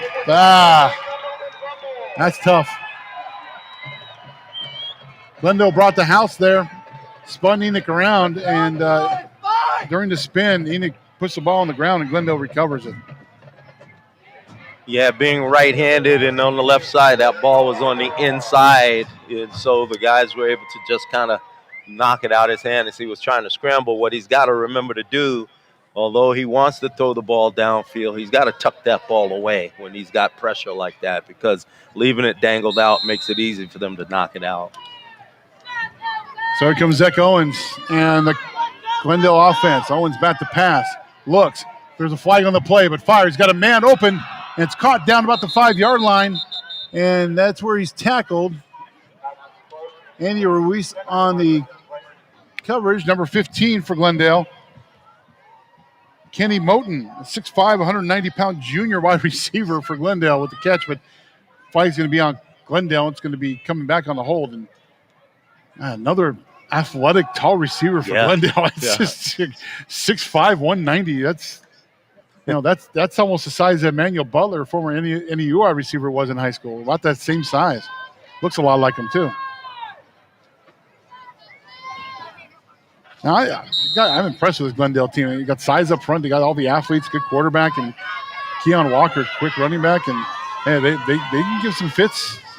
And if they're playing Havasu next week, that's a good quarterfinal matchup. And I like their chances against Casa Grande or Poston View if they play them in the semis. Here's a keeper by Owens. He goes on the right side, makes a move, and knocked out of bounds, short of the first down, but he's going to get, it was 1st and 20 there, and he's going to get probably about 15. Those back and be 2nd and probably 5 there for Glendale. Tell you, Glendale is just so athletic. They're able to, make guys miss, and then they utilize their speed just to get to the outside. Or if they kind of see a seam, they turn it. They're running into another gear. They use that second gear that really gets extension and explosion and helps them run past those defenders. Owens keeps it. Boy, he faked me out. I thought for sure Keon Walker had that again, but he kept it. I'm not sure how much I don't know if he got much on that. He didn't get much, if anything. Oh, there, we got a flag on the play. They backed him up. Was there a flag? They backed him up like no. Oh, that's where he was. Oh, okay. Well, 3rd down, 3rd and 10. He lost yardage. Oh, I think he lost that much though. I didn't either. Must have his knee down. There's a give to Walker. Busts through the line, makes a move, gets by one tackler, has enough for the first down. Gained about 12 yards for Keon Walker for Glendale. I think he's got to be approaching close to 200 yards now for the Glendale Cardinals. I tell you, when he runs and they grab him, they go to tackle him and spin. If you didn't notice, what he does, he kind of squats down a little bit with a better base, and then as he spins, he comes out of that move standing up, and that's why he's so tough. It looks like they're going to spin him and knock him down, but he's got such great balance, and I think he's got that move where he just squats down a little bit in order not to go down. Keon Walker with the carry again, gets through the line. He's brought down, but not after another big gain. More than probably 10 yards there. And absolutely, Keon Walker is over 100 or over 200 yards now. I'd say probably in the 215, 220 range. So he had 135 yards rushing at halftime. And here lately, against good running backs, Coconino's had problems. They've had a lot of problems, yeah. I mean, Isaac Stopke over there at Havasu, depending what stat you believe, he was close to 400 yards, but actually the official total was like 325 at the end of that game. So, yeah, I mean, power back. But, Glendale held them to under 100 yards.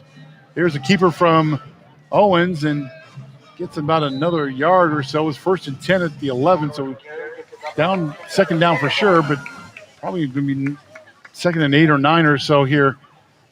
7. And that'll be at the Coconino 8 with 8:40 to go, and Glendale up 35-18 and looking pretty good that they're going to advance on to the quarterfinals. They're a tough team. I tell you what, Coconino's played hard. They've played, made a few mistakes, but they've looked decent offensively. They've moved the ball well. They, haven't capitalized and scored on every possession, but they have moved the ball well. So that's going to be something that Glendale's going to have to kind of maybe really fix in the playoffs if they move forward, because other teams see that they can run the ball and move the ball on them. Keon Walker with a 9-yard touchdown run. That's his 3rd of the game. And Glendale puts it out of reach, 41-18, pending the extra point.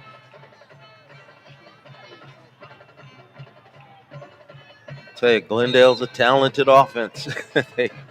They've got so many weapons. These kids are very athletic, and they're, you obviously see they're very knowledgeable about the game. They do a lot of good things. They do a lot of things very, very well. Kick is up and good. 8:15 to go. We'll take a timeout. Glendale leads 42-18 on the Highland 4 Coverings High School Sports Network. Sunnyside Market at 4th Street Chevron is proud to be a sponsor of high school football. They offer any size fountain drinks for just 89 cents all day, every day. Hey, Dave, I don't know if you saw my text, but I cannot figure it out for the life of me. Students receive 10% off. I'm sorry about that. ID. In a hurry, use your convenient drive. Beverages on BT is proudly accepted on all grocery items. That's Sunnyside Market at 4th Street, conveniently located on the corner of 4th Street and 6th Avenue. With Pergo Extreme Rigid Flooring, high performance runs deep. Deeper visuals, deeper protection, deeper warranty from the #1 preferred brand in flooring. Pergo Extreme Rigid Flooring offers unmatched durability and a guarantee you expect from a high-performance floor with the widest selection of beautiful, authentic wood and stone patterns. For details, contact Highlands Floor Coverings today at 774-6700 or stop by their showroom at 2009 North 4th Street for all the details.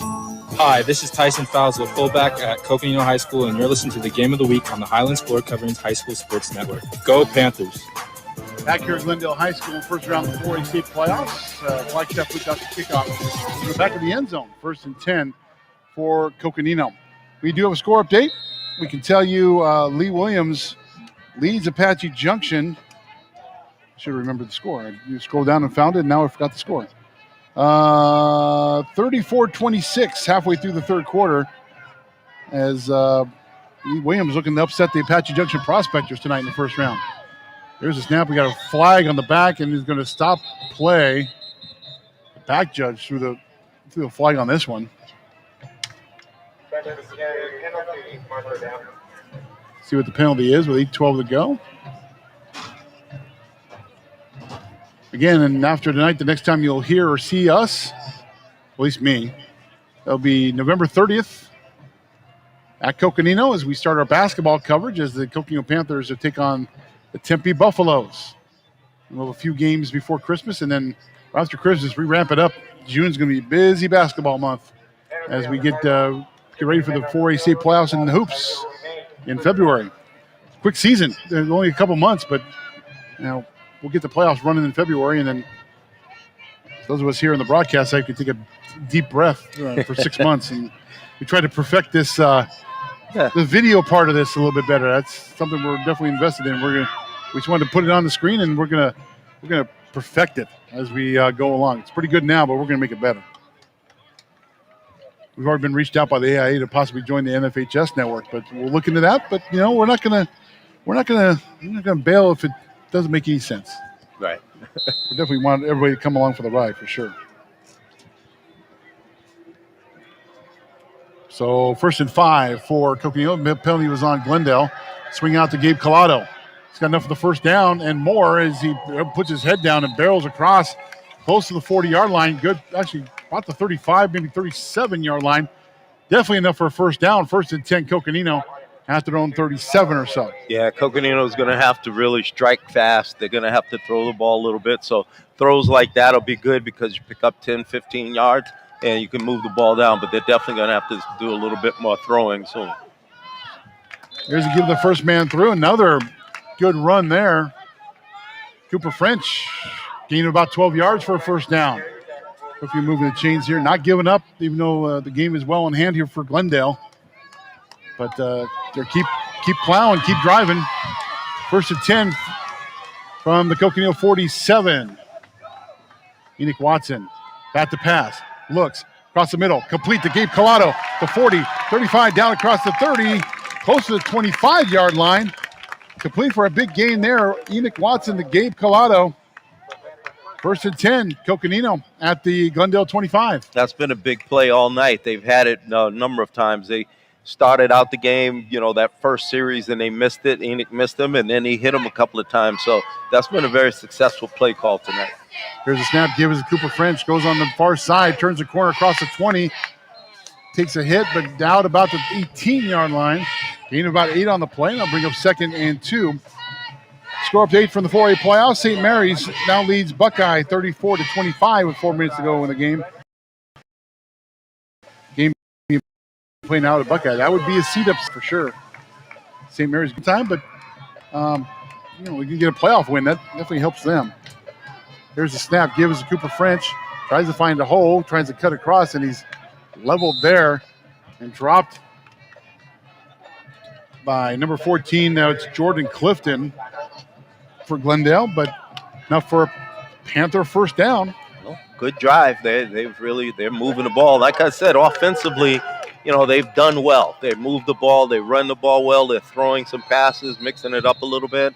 I tell you what, moving into the future, they've got some things that they'll be very successful at.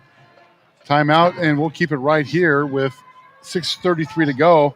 Lee Williams just scored. 1:59 to play in the third quarter. Lee Williams leads Apache Junction 41-26. So good job there by Lee Williams. The Volunteers looking to get a win for the Grand Canyon region tonight, and if they win, that'll guarantee 2 teams onto the quarterfinals at least, because someone's going to win the Prescott Bradshaw game, and then Lee Williams gets in. That's 2 teams in the final 8. Yes. Again, after the week of terror that the 3A East gave the region with Winslow beating Flagstaff and Blue Ridge beating Prescott, the region rebounded and inserted itself as one of the, I think top to bottom, one of the best regions in all the 4A. Mm-hmm. Glendale's the Skyline champions, but not that strong of a region, but definitely cannot say that about the Grand Canyon region. You get 4 of the 6 teams into the playoffs. That's saying something. Here's the snap. Dish off. There's Andy Ruiz on the left side. He's got a little bit of room. Breaks one tackle to the 10, the 5. Stands up and into the end zone. Touchdown. I'm not sure what Andy did there at the end, but got in. 15-yard pass from Enoch Watson to Andy Ruiz, and the Coconino Panthers get on the scoreboard. Yeah, when he turned, he was getting close to the sideline, so he kind of gathered himself so that he wouldn't go out of bounds, and then reasserted himself and was able to bowl his way into the end zone. Great drive. That's the type of thing that you'll be seeing more of in the future as well. You got a young quarterback in Enoch Watson that can make those short throws. He's got a good arm, and he'll start learning how to hit those deep throws as he moves along. Here goes a 2-point conversion, and it's plowed in and scores. Let's see who that was. It was Jonathan Padilla for the 2-point conversion. So 6:20 to go. Glendale leads Coconino 42-26, so we'll keep it right here. Fans, we want to thank our sponsors who've been on board with us all year, and some of them from the beginning the last 5 years. It's Highland Floor Coverings, Odegaard Sewing Center, Pick and Run, Flagstaff Foot Doctors, Big O Tire, Knackert Pepsi, Finley Honda, Flagstaff Chevrolet, the Light Company, Around the Mountain Pediatric Dentistry, Sunnyside Market on 4th Street, Oxendale Auto Group, Napa Auto Parts, American Trailer Company, Frederick Fisher Jewelers, Old Route 66 Chevron, Lauren Vickers Overhead Door, and Crumble Cookie of Flagstaff, all on board for football this year, and quite a few of them on board for basketball too. And again, we'll kick that off or tip that off November 30th at Coconino as the Panthers will take on the Tempe Buffaloes, and we'll see the Flagstaff Eagles relatively early on too. We'll get them and the Mingus Marauders somewhat early in that, and we'll have the doubleheader between Flagstaff and Coconino twice. Doubleheader meaning girls and boys at games, and then we'll actually have Seton Catholic at Coconino for the girls, and also a Flagstaff extra girls game as well. Here's an onside kick, and it is recovered by Glendale. And it'll take over first and 10 at midfield. So a lot of good basketball coming up for Coconino and Flagstaff High School. And on the YouTube channel, if you're listening to us on radio, by the way, we have a YouTube channel. We're actually broadcasting the game live on Great Circle Media TV tonight. And we'll have some basketball going on. We're looking into possibly getting a little wrestling on there. Could have a baseball game or two, too. Nothing's said no at this point. So if we can manpower do a game, we'll do a game at least on YouTube. So make sure you go and subscribe to our YouTube channel because we're going to have more live sports action from Flagstaff and Coconino as the season goes along in other sports. Keeper there by Zach Owens, and it did not fool the Coconino Panthers, and Matias Ortiz there with the stop and bring up 2nd and 9, and the clock's running. About 6 minutes to go in the game. Glendale leads 42-26. Yeah, Matias just ran through there real quick and didn't give Owens a chance to really set up or make any kind of move. So great defense on his part. And let's see if Coconino can stop him and get the ball back and maybe put on another score. Glendale taking their time here and letting the clock run down. It's 5:39 to go. Zach Owens and the shotgun, 2nd and 9. Snap, give is to Keon Walker. Busts through the line. Breaks through a couple tackles. Nice run again from Keon. And that is a gain of probably about 15 yards. That'll move the chains, and another first down for Glendale. And Keon Walker, about 240 yards rushing in this game for Glendale. 3 touchdowns. Tell you, he's just really elusive and very tough to bring down. He gets to that hole so quickly and gets to that second and third level before they really get a chance to react. So that's one of the things when you see a good running back, those are the types of plays you'll see him make because of that explosion and the vision and the durability and the ability to move and run. That's a good running back right there. Zach Owens on the keeper, and not fooled there by Coconino is Jacob Klaus there to make the tackle. And that'll bring up 2nd down. Zach Owens, before that play, 119 yards rushing. Of course, he had that big, long, it was a 65-yard touchdown run or so. He's got 2 touchdowns on his own rushing the ball. Coconino's done a good job keeping him, pass-wise. Pass-wise, 4, 12, 69 yards. It's not bad. Contained them, yeah. Yeah, contained. That's what I was trying to. The word I was trying to find there. But we're running down here. Another 4 minutes left of Coconino's football season, and it's been one that wasn't easy. I mean, I know Coach Laps would be the first to admit it. And we can go over that. We probably will at the end of the game and hand off there, and it's very little and bring up a 3rd down. Keon Walker again was the man on the carry. He's be a timeout. Coconino with 4:10 to go, and like we were saying, it wasn't an easy start. I mean, I know Coconino spent a lot of time in the offseason getting ready for Cactus, and have that game canceled by COVID protocols, and finally got a game in with Cactus Shadows. Great win against Cactus Shadows, against a tough Cactus Shadows team who made the playoffs in 5A. And then the next week, it went down to Marcus and Isa. Big win down in Tempe against Marcos. And they were getting ready to go over to Snowflake. We were all getting ready to go to Snowflake. I was getting ready to beat you in golf in the Snowflake. There you go. At my home course in Holbrook. There you go. COVID protocol stepped in there, and we didn't get that game, which is too bad because that would have been really good. I mean, Snowflake's just running a rough shot in the 3A playoffs right now. So that would have been a great game. And that took a little. We talked to Cooper French, and he said, "Yeah, those missed games kind of affect us a little bit." Oh, for sure. And then it was kind of hard to get back into it. They had a good game against Lee Williams, beat a really good Lee Williams team, but Lee Williams didn't have Santos, their quarterback, in that game. No excuses; they still won. And then the Prescott game, in overtime, that was the one that hurt probably the most, and took a lot of steam out of this team too. And it just got to this point, got in the playoffs. Played well for the most part here. Just defensively, they couldn't slow down Glendale at all. Yeah, well, they just couldn't get any consistency because of the missed games, and football is a game of consistency and momentum. And what they would have liked to do is play games so they could build on each week, which was interrupted because of COVID. But with all that said, they still found a way to win ball games and still end up with a successful season.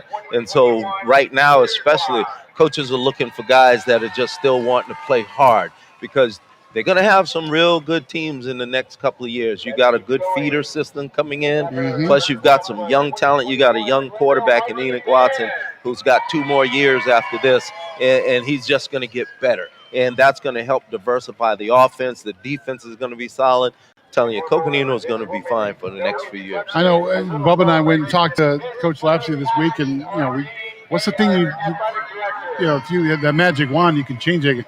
Because we need bigger linemen. I mean, not the same. They've got size now. They just need stronger, more athletic guys down there. They need probably a couple of skill position guys. They could use a kid at receiver that becomes a go-to kind of guy. Right. Mm-hmm. Not that Andy isn't, but Andy doesn't have the best of years, but still a quality kid and quality player. But there's a couple pieces you kind of want. Whether it's in the pipeline or not, I don't know. We'll have to wait and see. Owens had a run that was. He was stopped, but before the timeout, and then now it's pitched out to the left side, and the running back turns the corner and fumbles it. I don't know if he fumbled it out of the end zone or not. We're going to call him down at the 1, it looks like, or that was number 9 for Glendale. That was Zurian Lapsley. And he fumbled it, but it looks like he stepped out of bounds before he did. The long run there leaves a 1st and goal from the 1 yard line. Quick update. Maybe something to keep an eye on here. Northwest Christian, number 16 seed, trails Poston Butte 33-24 with the start of the 4th quarter. A little too tight there. Poston Butte, the number 1 seed, keeping close is Northwest Christian. Now, I love Northwest Christian's coaching staff. I mean, I'll talk them up any day of the week, and they're playoff ready. That coaching staff has won a few state championships. So another update. Lee Williams now leads 41-32 at the end of the 3rd quarter, as Apache Junction still kind of hanging around there in that game. But Lee Williams' win would be an upset in that first round game. Here's a snap. And it is into the end zone, touchdown. That's the 2nd one of the night for number 20. And that's Jaden Widner, the 5'8", 175-pound running back, junior. So 3:45 to go, and Glendale adds another 6 on the board. And it's 55-26, pending the extra point. No, I'm sorry, 48-26. I'm sorry. Somehow I thought it was already 48. There's a snap. Ball's on the ground. Kick is up and is good. 3:45 to go in the game, and Glendale adds another touchdown. It's now 49-26 Cardinals over Coconino. We'll keep it right here. So a statement being made a little bit by Glendale. And they play Havasu in the next round. First of all, that's going to be a heck of a game. It's going to be right here at Glendale. So if you're listening down the valley and kind of thinking, man, what game do I want to go see next week? Keep an eye on it. Maybe you want to come out to Glendale and see Glendale and Havasu. 2 great running backs in that game. And that'll be fun in the quarterfinals here at Glendale next week. That'd be a nice matchup. And, Glendale beat them in the regular season pretty handily. Yeah, by 30. It was like 58-28, I believe it was. So, yeah, there's no doubt about that. So, no doubt about that. So, playoff time, you never know what's going to happen. I think the open playoffs are going to be very interesting. Hamilton playing American Leadership Academy Queen Creek tonight, and American Leadership Academy didn't want to be in the open, but they said, AIA said, tough. You're going to be in the open. Ty Detmer getting a dose of true Arizona football tonight, playing Hamilton in his playoff coaching debut, the former Heisman Trophy quarterback at BYU, now the coach at ALA Queen Creek. And kickoff return there, snuffed out there by Coconino. Snuffed out by Glendale, and Coconino will start first and 10, their own 17 with 3:39 to play. I tell you, he even showed his speed. The young men over there, even their special teams players have speed. They've got speed all over the field. It's great to see from a program that really has not done a lot in the history of its school, especially in the last 20 years. It's like I said, when their head coach came in and changed the program, it's like all the kids stayed here and they developed it. It's how you build a program. And like I said, from a program that was kind of an afterthought a lot, I like when programs that have kind of been dead resurrect themselves and become powers in a conference, and that's exactly what's happening here at Glendale.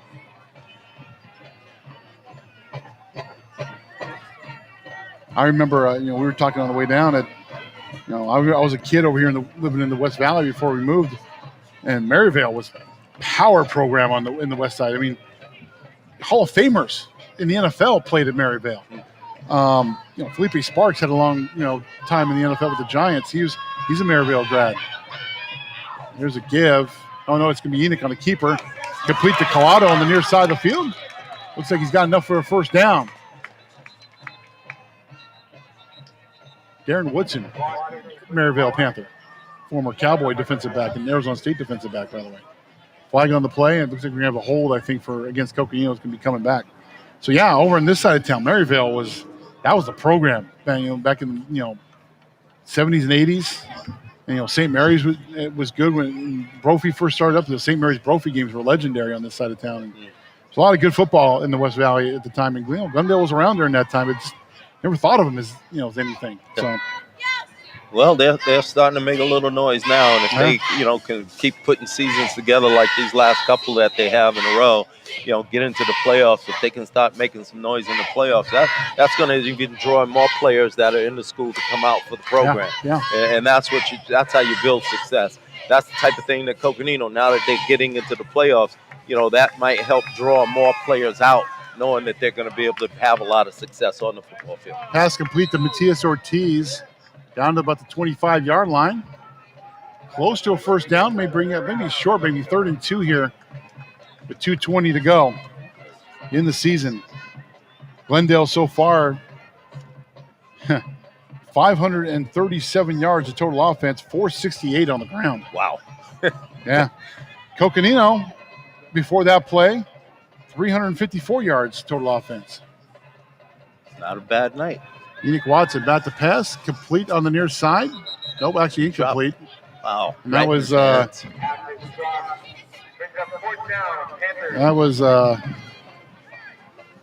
Sanganito. Yeah, Sanganito with the incomplete. Enoch Watson over 100 yards passing tonight, so I'm not sure that might be season high for him. I don't think he's been over 100 too much. It should be his best game tonight. 9 of 14, 103 yards and 2 touchdowns. Not bad. Yeah. Cooper French, 22 carries, 162 yards and a touchdown. Another good night. Another night of the office for Cooper. Another night of the office. It's a workman-like night. Yep. Enoch back to pass. Looks, he's going to keep it on a draw. Makes a couple moves. Goes on the near sideline. Down about the 40-yard line. Nice run for a first down. Gained about maybe 15, 17 yards somewhere in there, and he's not getting up. He's still down there. I think he landed on the football, actually. No, Watson's. That's not Watson. Oh, no, number 2. Number 2 is down there for Coconino, and that is Julio Andrade. Yeah, Julio Andrade. Yeah, he had to sit down. I don't think lower body injury. I'll take the NHL route and just say we know it's a lower body injury. Maybe a hip. It didn't look like a knee, but Eric Freeze out there to attend to Julio. 1:47 to go, and Glendale up 49-26 here in this game. See if I can't find some more scores to pass along to you here. Lee Williams, another touchdown. They lead Apache Junction 48-32 with 8:45 to go. Not only our friend Cody Cameron, also former sports reporter, legend in the state of Arizona, Scott Bordeaux. He actually works for Apache Junction in their athletic department there, and so he's tweeting out some scores here, so he's on top of it. Casa Grande leads Deer Valley 27-17 with 3:55 to play. That game being played down there in Casa Grande. Actually, now it's 33-17, excuse me, on that one. So Casa Grande looks like they're has that game pretty in hand, but it was kind of close there for a little bit. Deer Valley put a little bit of a charge into them a little bit tonight.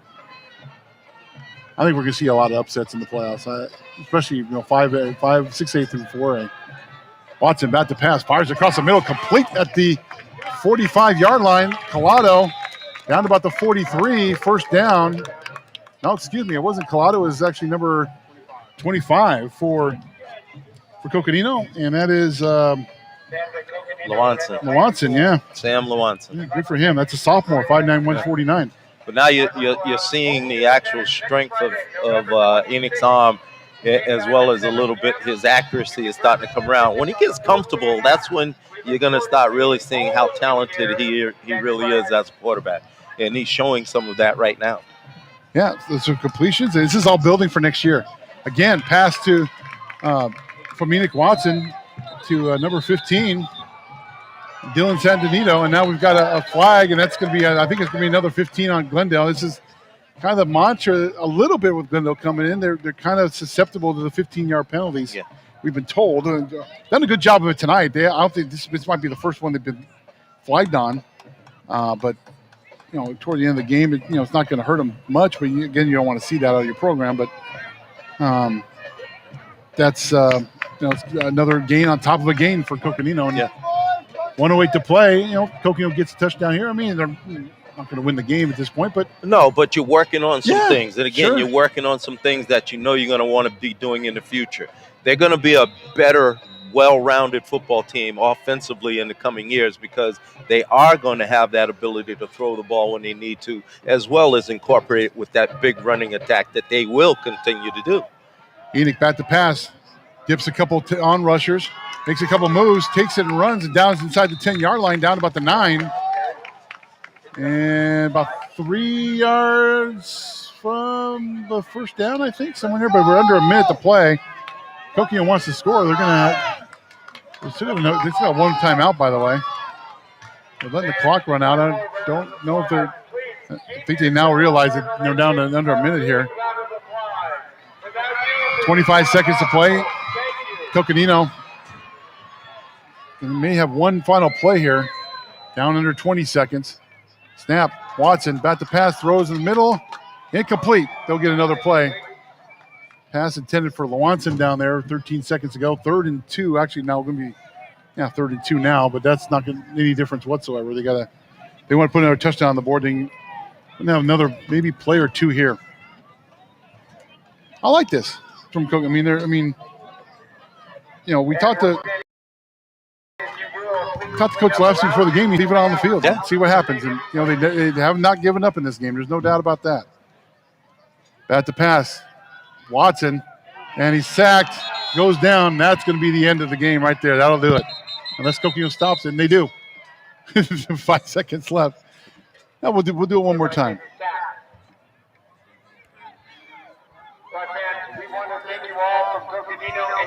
Oh, yeah, we've got to figure out player of the game, don't we? Oh, that was we have another timeout. We got to figure out a play of the game. So I think we've given a couple of these to Cooper on the way, but Enoch Watson? Enoch Watson. Yeah, let's do it. He's had a good game. No turn. He had the one fumble, but no picks. No interceptions. Yeah, and he's looked good at times. Threw the ball nicely. Sure. Yeah, we'll give it Enoch tonight. I think it's his night. Sure. Or is that a gift? We're not giving him the no, last week? No. No, Regan, he deserves it. Yeah, but Enoch deserves it tonight. He played well. Yeah, he played very well. He was very poised. He did everything. You're seeing a real good glimpse of the future.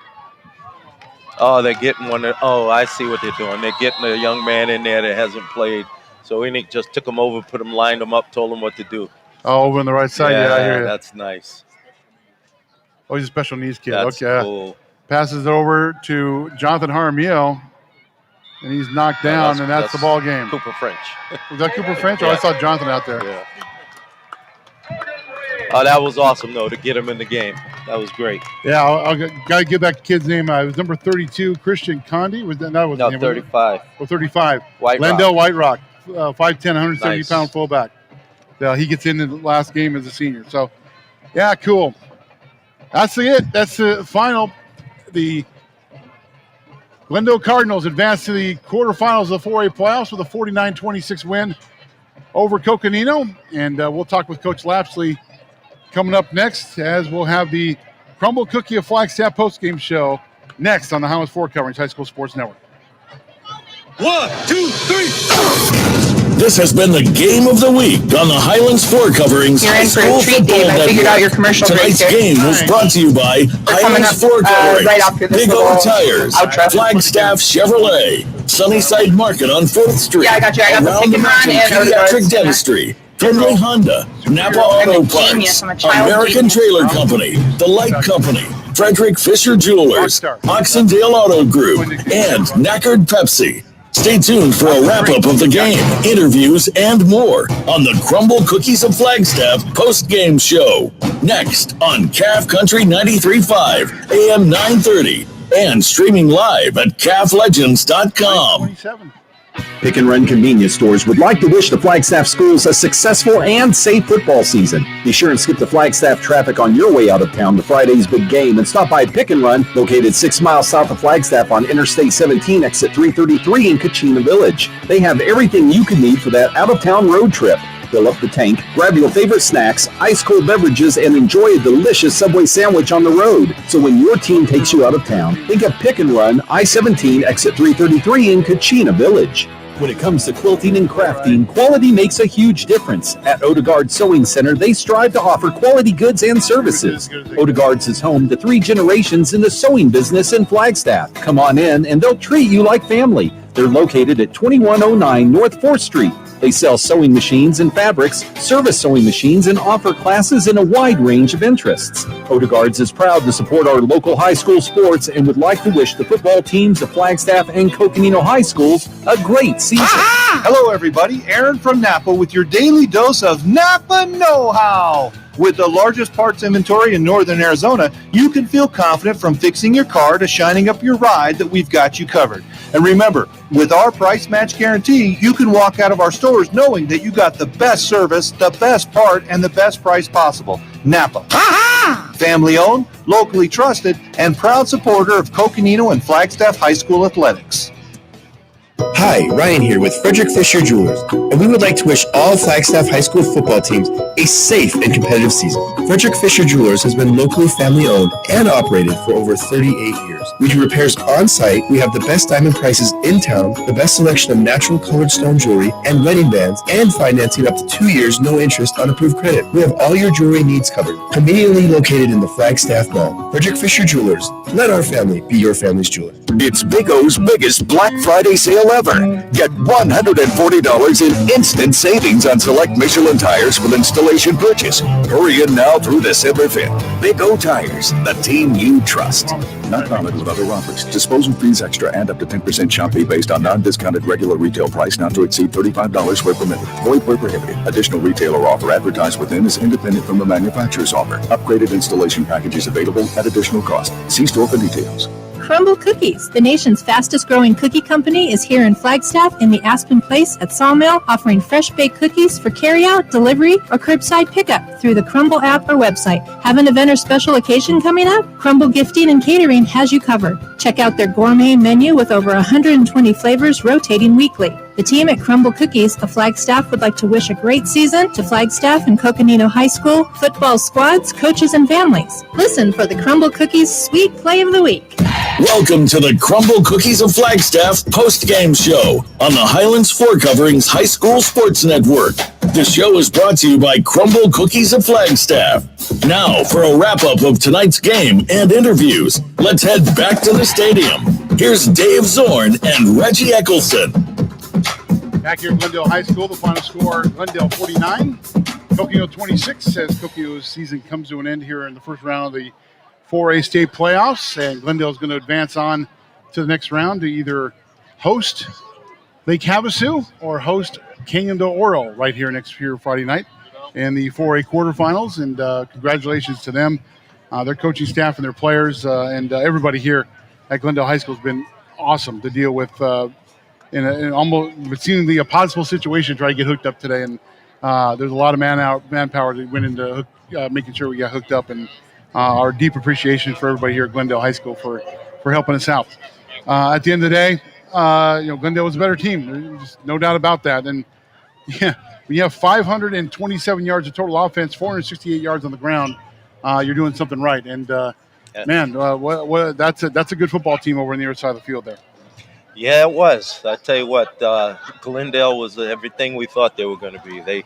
They won 9 straight, well now 10 for a reason. They started out the season slow with a loss, but boy, have they really turned it on. And watching them perform tonight, shows why.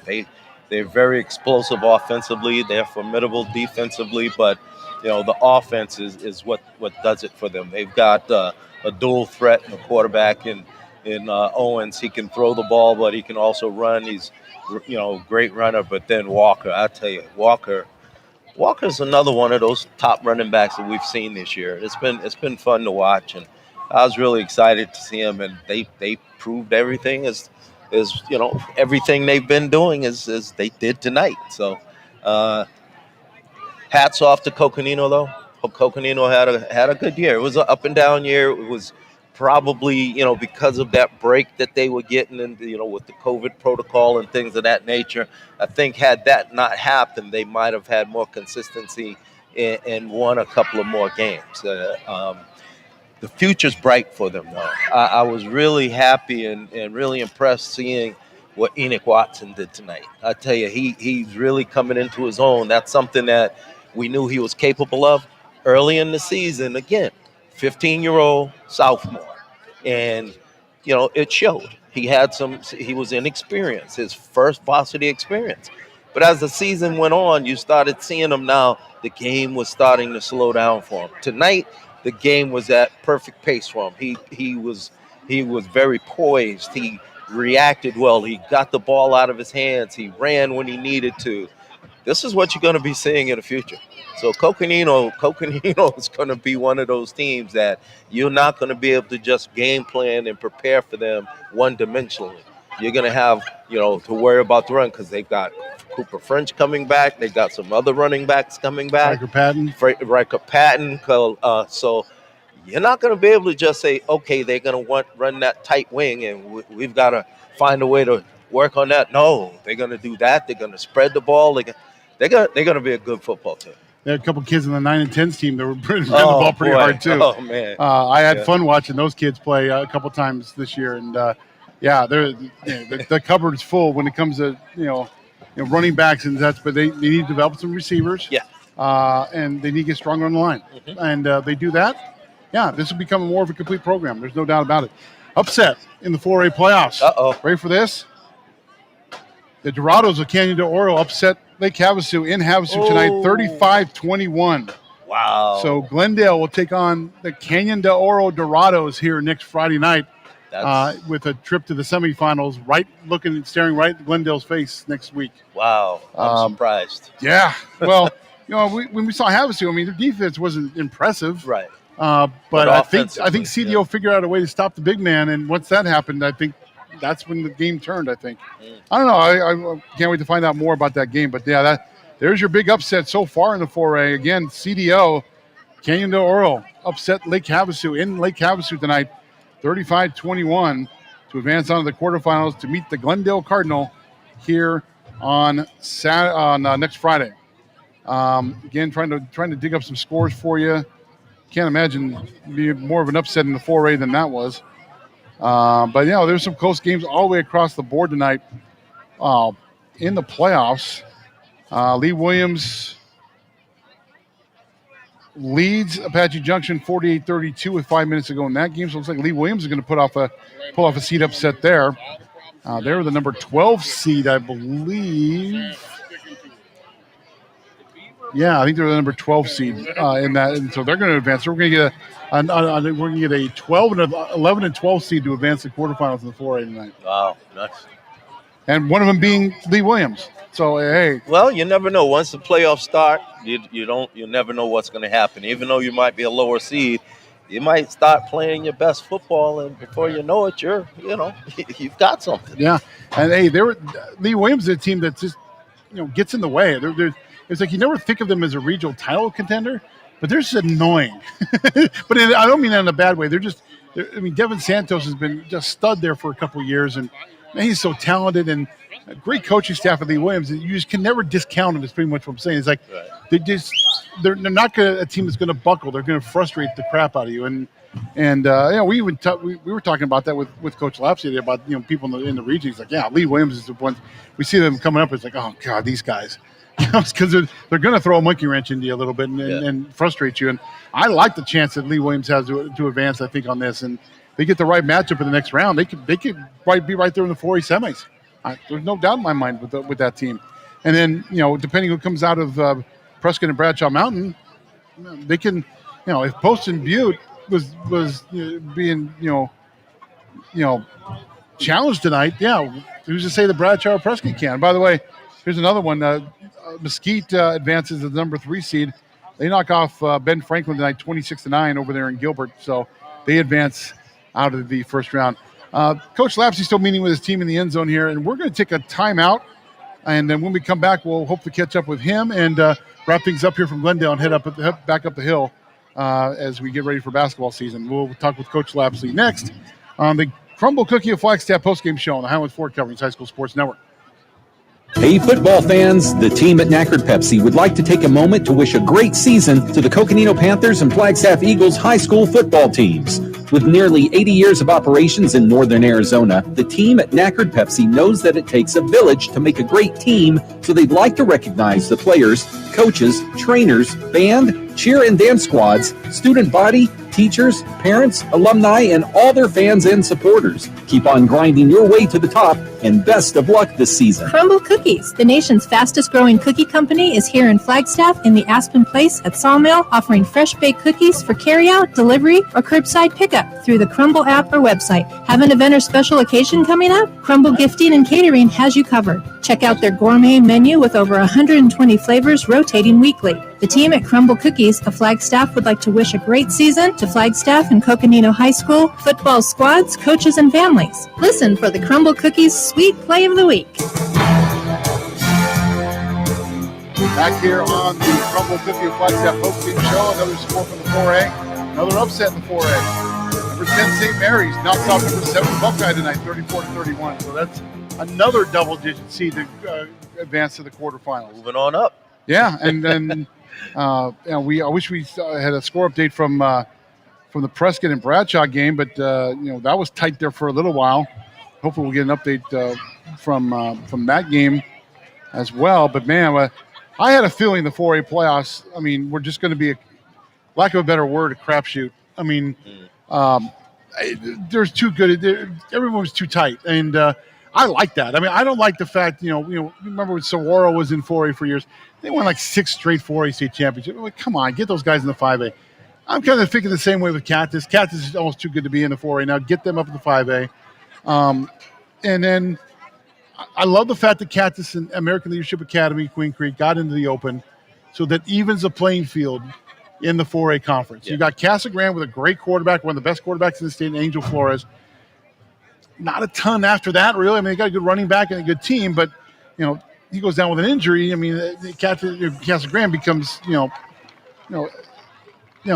would say an also-ran team, but it's going to be a team that's beatable. Poston Butte's got a great running back, good line, but, they're beatable. And as they're proved in tonight, they had a little bit of a challenge, too. Lee Williams is going to win. They are up 55-32 now on Apache Junction, so Lee Williams is going to win that game in advance.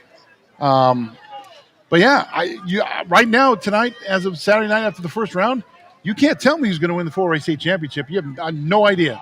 And that's what's great about it, and that's what the open division created. You get the better teams and put them in their own division. Now you've got a even playing field, 6A down to 4A, 4A being maybe the most competitive right now in all the playoffs and all the conferences. I like that because it does give some of those schools that normally wouldn't be able to get to that championship game the opportunity to do so. Final from Prescott. The Badgers knock off the Bradshaw Mountain Bears 14-6. So Prescott advances there, getting the revenge in the playoffs against the Bradshaw Mountain Bears. So Prescott will advance to take on, they'll either host number 16 Northwest Christian, or they're going to go to number 1 Poston Butte. We haven't seen a final from that yet. So tell you what, I mean, this is the fun part of everything, is you find out these scores, and things have kind of shaken up around the 4A conference tonight, which I love it. Joining us now here at our broadcast position here, high atop the Glendale, where are we, 4 rows deep.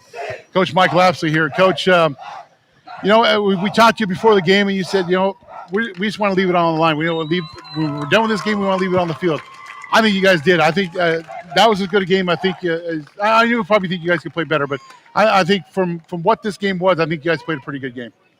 Yeah, some miscues, some things that happened, offensively, and they were a good football team first and foremost. You look at their line of scrimmage guys. I got to give shout out to our offensive line in particular. They did a heck of a job opening up some holes. We ran the football. We completed some passes, but we needed to complete more of those things, particularly in the play action game. I tell you what, Coach, Enoch Watson had a good night. He threw for over 100 yards, had one fumble loss, but I saw some growth tonight. And being in this type of environment, playoff type environment, how do you think that's going to translate into his future? I think it's big for him. I think it's huge, absolutely huge. And a number of other sophomores. We've got 14 sophomores on our football team, so this experience is huge for them, and a lot of them do play. I think we had 5 on defense. We're a very young football team. So this right here is a growing situation for them. I told them before, hey, you're in the spotlight. This is the big time right now. So I'm proud of the guys. There was a lot of guys that stepped up, particularly the young guys, and I think they're going to develop and bring, something to the table for the program next year. You're bringing back, a guy like Cooper, again, 170 yards tonight rushing. Riker's back. You had some good carries, good games for you. We've talked about the stockpile running backs you have in the system, and that's always good too. But we've also talked where you need to get bigger across the line. You need to maybe get a little bit more athletic. Maybe try. There's got to be, you've got to find maybe a couple of receivers. I mean, maybe we did tonight. I mean, tonight brought out a couple kids that made plays, especially in the second half. So maybe there's we're on the cusp of something there too. But you're right. I mean, you guys are a young team and have a lot of young guys. I think this game tonight, like you mentioned, is going to go a long way in the development of those kids, and we'll see a completely different team for you guys next year. Yeah, absolutely. We spent a lot of time in the summer trying to develop a passing game. That stuff takes a lot of time. I think we got better at it this year, but we need to keep perfecting it and incorporate that, at least on the offensive side, incorporate that with our strong run game, and I think we'll be a lot better next year. And this is always a tough part of this time of year, is that obviously the seniors are gone. Played their last game tonight. Then some may go on to play college football, but guys like Andy Ruiz, who's been a stalwart in this program, Xavier Nakai, another one who's one of the toughest dudes I think I've ever seen on an offensive line. Those seniors, laid the foundation to this program when they came in as freshmen. They never lost to Flagstaff. That's a bragging right too. Talk about a little bit of some of the seniors that are now leaving the program. I get a little emotional. A lot of these guys I coached in youth football. Right. So I have an extremely strong relationship with a lot of them. Matias Ortiz, Andy Ruiz, the list goes on and on and on. Jonathan Armillo. All those guys have been around me in some capacity since they were 10 years old.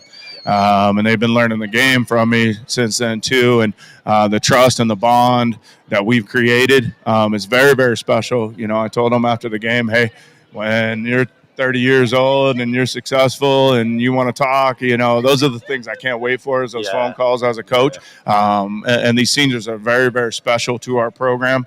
A lot of them were here as sophomores playing for us, early in my Coconino career, and they developed and they set the tone for the program moving forward. Yeah, they were in youth programs when this program was starting to turn, when you came in, and things needed to change in this program. And like I said, they were the foundation. They were the ones that got in the weight room and wanted to change this around. And now this is their third straight year in the playoffs. This is now expected in this program. Now the next crew in has got it. Now you start banking wins. Now you start working for possible state championship down the line. That takes time in program building, but it starts with this foundation of these seniors, and of course the juniors and freshmen, and the 9 and 10 team had a great year. And there's a lot of kids down there. That's all the building process, and that's how you get things rolling more consistently down the line. Yeah, absolutely. It's a process. It really is. And probably the thing I'm the most proud of is these guys learned how to win. Yeah. They learned how to win, and that's something that develops over time. So there's a lot of confidence moving forward, and we're looking forward to that. All right, man. Well, we'll let you loose and enjoy these times. And I know I'll catch you at basketball. I always do. And we already can't wait for next season to see how you guys develop and get ready to go on a run again. We've got some golf in our future. Well, yeah, we got to do that in summertime. Yeah, we'll do that. Hey, and I appreciate everything. You guys have been so good to us, and I appreciate everything y'all have done. Hey, we got more fun with this video stuff. We're going to have more fun along the way. I can guarantee you that. And we'll definitely get a better field mic next year. We've already got that in the works. That's in the budget. Coach Mike Lapsley from the Coconino Panthers, and it always sucks when this stuff ends. But we know that this is part of the process. And, when these kids, he mentioned them, like Jonathan Jaramillo and Xavier Nakai and Andy Ruiz, when these guys come back in like 4 or 5 years, it may be, watching a state championship game or hoisting golden football. That's coming. I mean, I know people want it now, and we want everything now in this kind of, information and history that we're in, but you're seeing it. I mean, there's a pipeline now, and they just got to get better in some certain areas and get more consistent. And, if the 4A, we mentioned right before you got up here, the 4A is still kind of, there's a lot of, things that are spread out. Why not Coconino winning the 4A state championship in the next couple of years? It'll happen. There's a good chance of it happening. But, like you said, they were young this year, and there's a lot of lessons learned tonight. And really through this year, I think Coconino is going to be better for it going forward. Yeah, I will definitely not be surprised if and when this happens for Coconino. We'll be along for the ride, man. And it's, to see where it came from, when we started out 5 years ago, and to see where the program is right now, I have no doubt that it's going to get even better. Yeah. And like you said, having the youth feeder system like they have now, which is something that they really never had before, that's how you develop a strong program that will sustain itself for years to come. And so I'm really excited to be able to observe that and watch that. And I hope, God willing, I'm healthy enough and able enough to do that for years. Yeah. I really do, because it's going to be fun, man. I've had such a good time with you and with everything that we've done so far, and with what we're doing now with the streaming. It's just going to be a lot of fun. We started out with not knowing if this equipment was going to work 5 years ago, and having cords all over the place, and now we're like almost a full sports broadcast mecca thing that we got going on here. Now we have cords all over the place that work, that we know they work. Yeah, we know when Bubba's got a more cleaner setup than we do. It's kind of it's interesting, but no, you're right. And by the way, we saying these things about Coconino, we mean that about Flagstaff. Oh, too. yes. Let's get Flag Absolutely. High, back in the gym and get them up to where, again, one of our dreams is to have that Flagstaff Coconino game be for a region title. Yep. Everybody's got to work together in both schools to get that routine. Coconino has been for the last couple of years a step above Flagstaff, and the final game of the year always recognizes that. But let's get it consistent. It's coming. It's coming. I mean, Coconino's there, but let's get Flagstaff up there too. And I want to get to the point where we have to choose between Flagstaff and Coconino which playoff game we're going to cover. Mm-hmm. And that we're getting there, and we hope Flag turns it around too. Quick before we sign off, let's go through some stats. Enoch Watson, our player of the game, 11 of 18 for 113 yards and 2 touchdowns for him.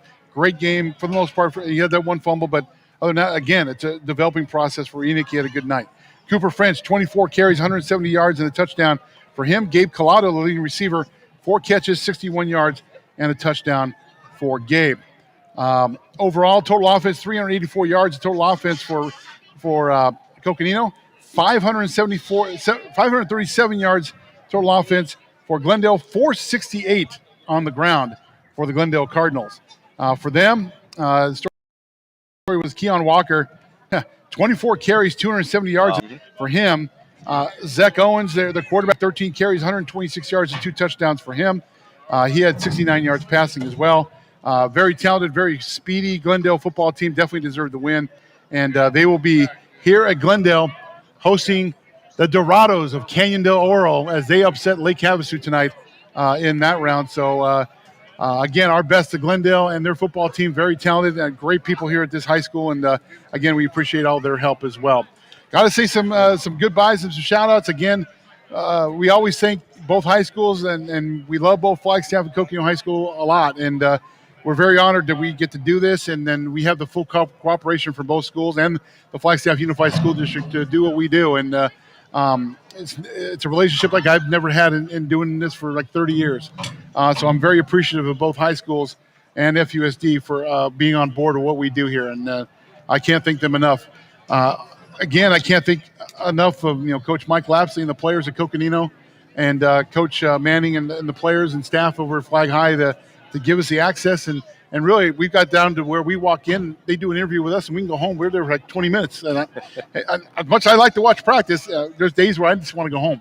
So I appreciate them as far as their access quick to us and getting underway. And partner, man, I can't be doing this without you, man, after 5 years. And I hope we got 5 more, 10, 15, that kind of thing, because it wouldn't be as much fun without you, man. And can't wait for next season already. Can't wait to get some hoops going, too.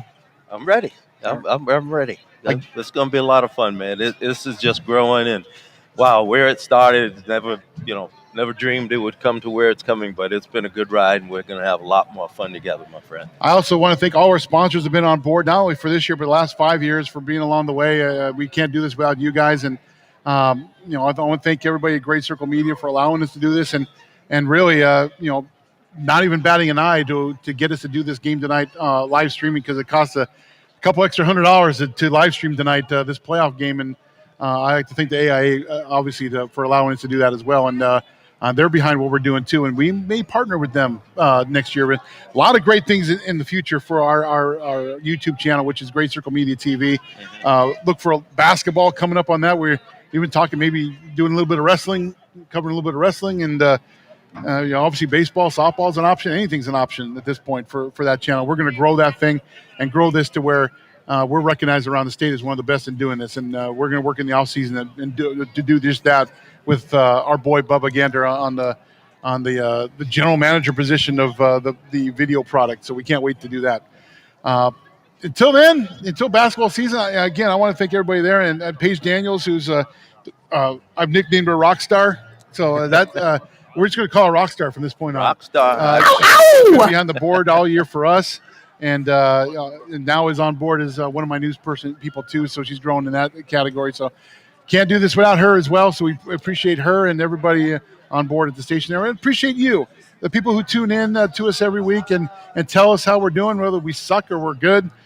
We take all comments, honestly. We build from it. So we appreciate everybody listening on Calf Country 93.5 at AM 930.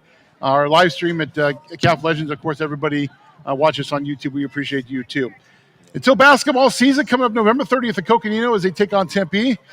The end of the football season has come, unfortunately, as the Coconino Panthers fall to the Glendale Cardinals 49-26. For Reggie, by the way, Brendan Martin, this is, I think, the end of the road for him, for us, and we appreciate. I know technically it wasn't the best on the planet, and I personally apologize to him, but I appreciate him coming along, and I hope he at least learned things not to do, and get equipment that works. Probably is the best thing. That's probably the best thing.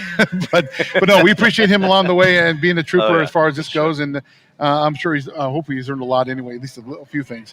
So we appreciate him. So everybody involved, I'm just going to say goodnight and head up the hill. For Reggie, for me, for Brendan, for everybody here, I am Dave Zorn. Again, the final score, Glendale beats Coconino 49-26, and their season is done as Glendale advances in the 4A state playoffs.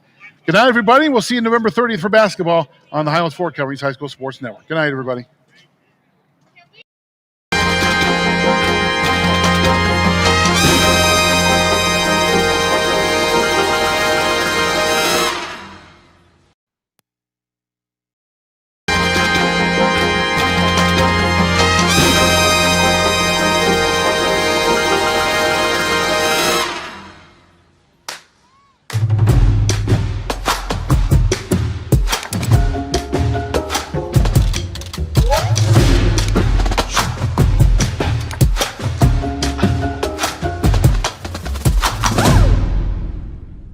Thank you for watching tonight's game. Tonight's game was streamed live on the Great Circle Media TV and presented by Sifo Productions.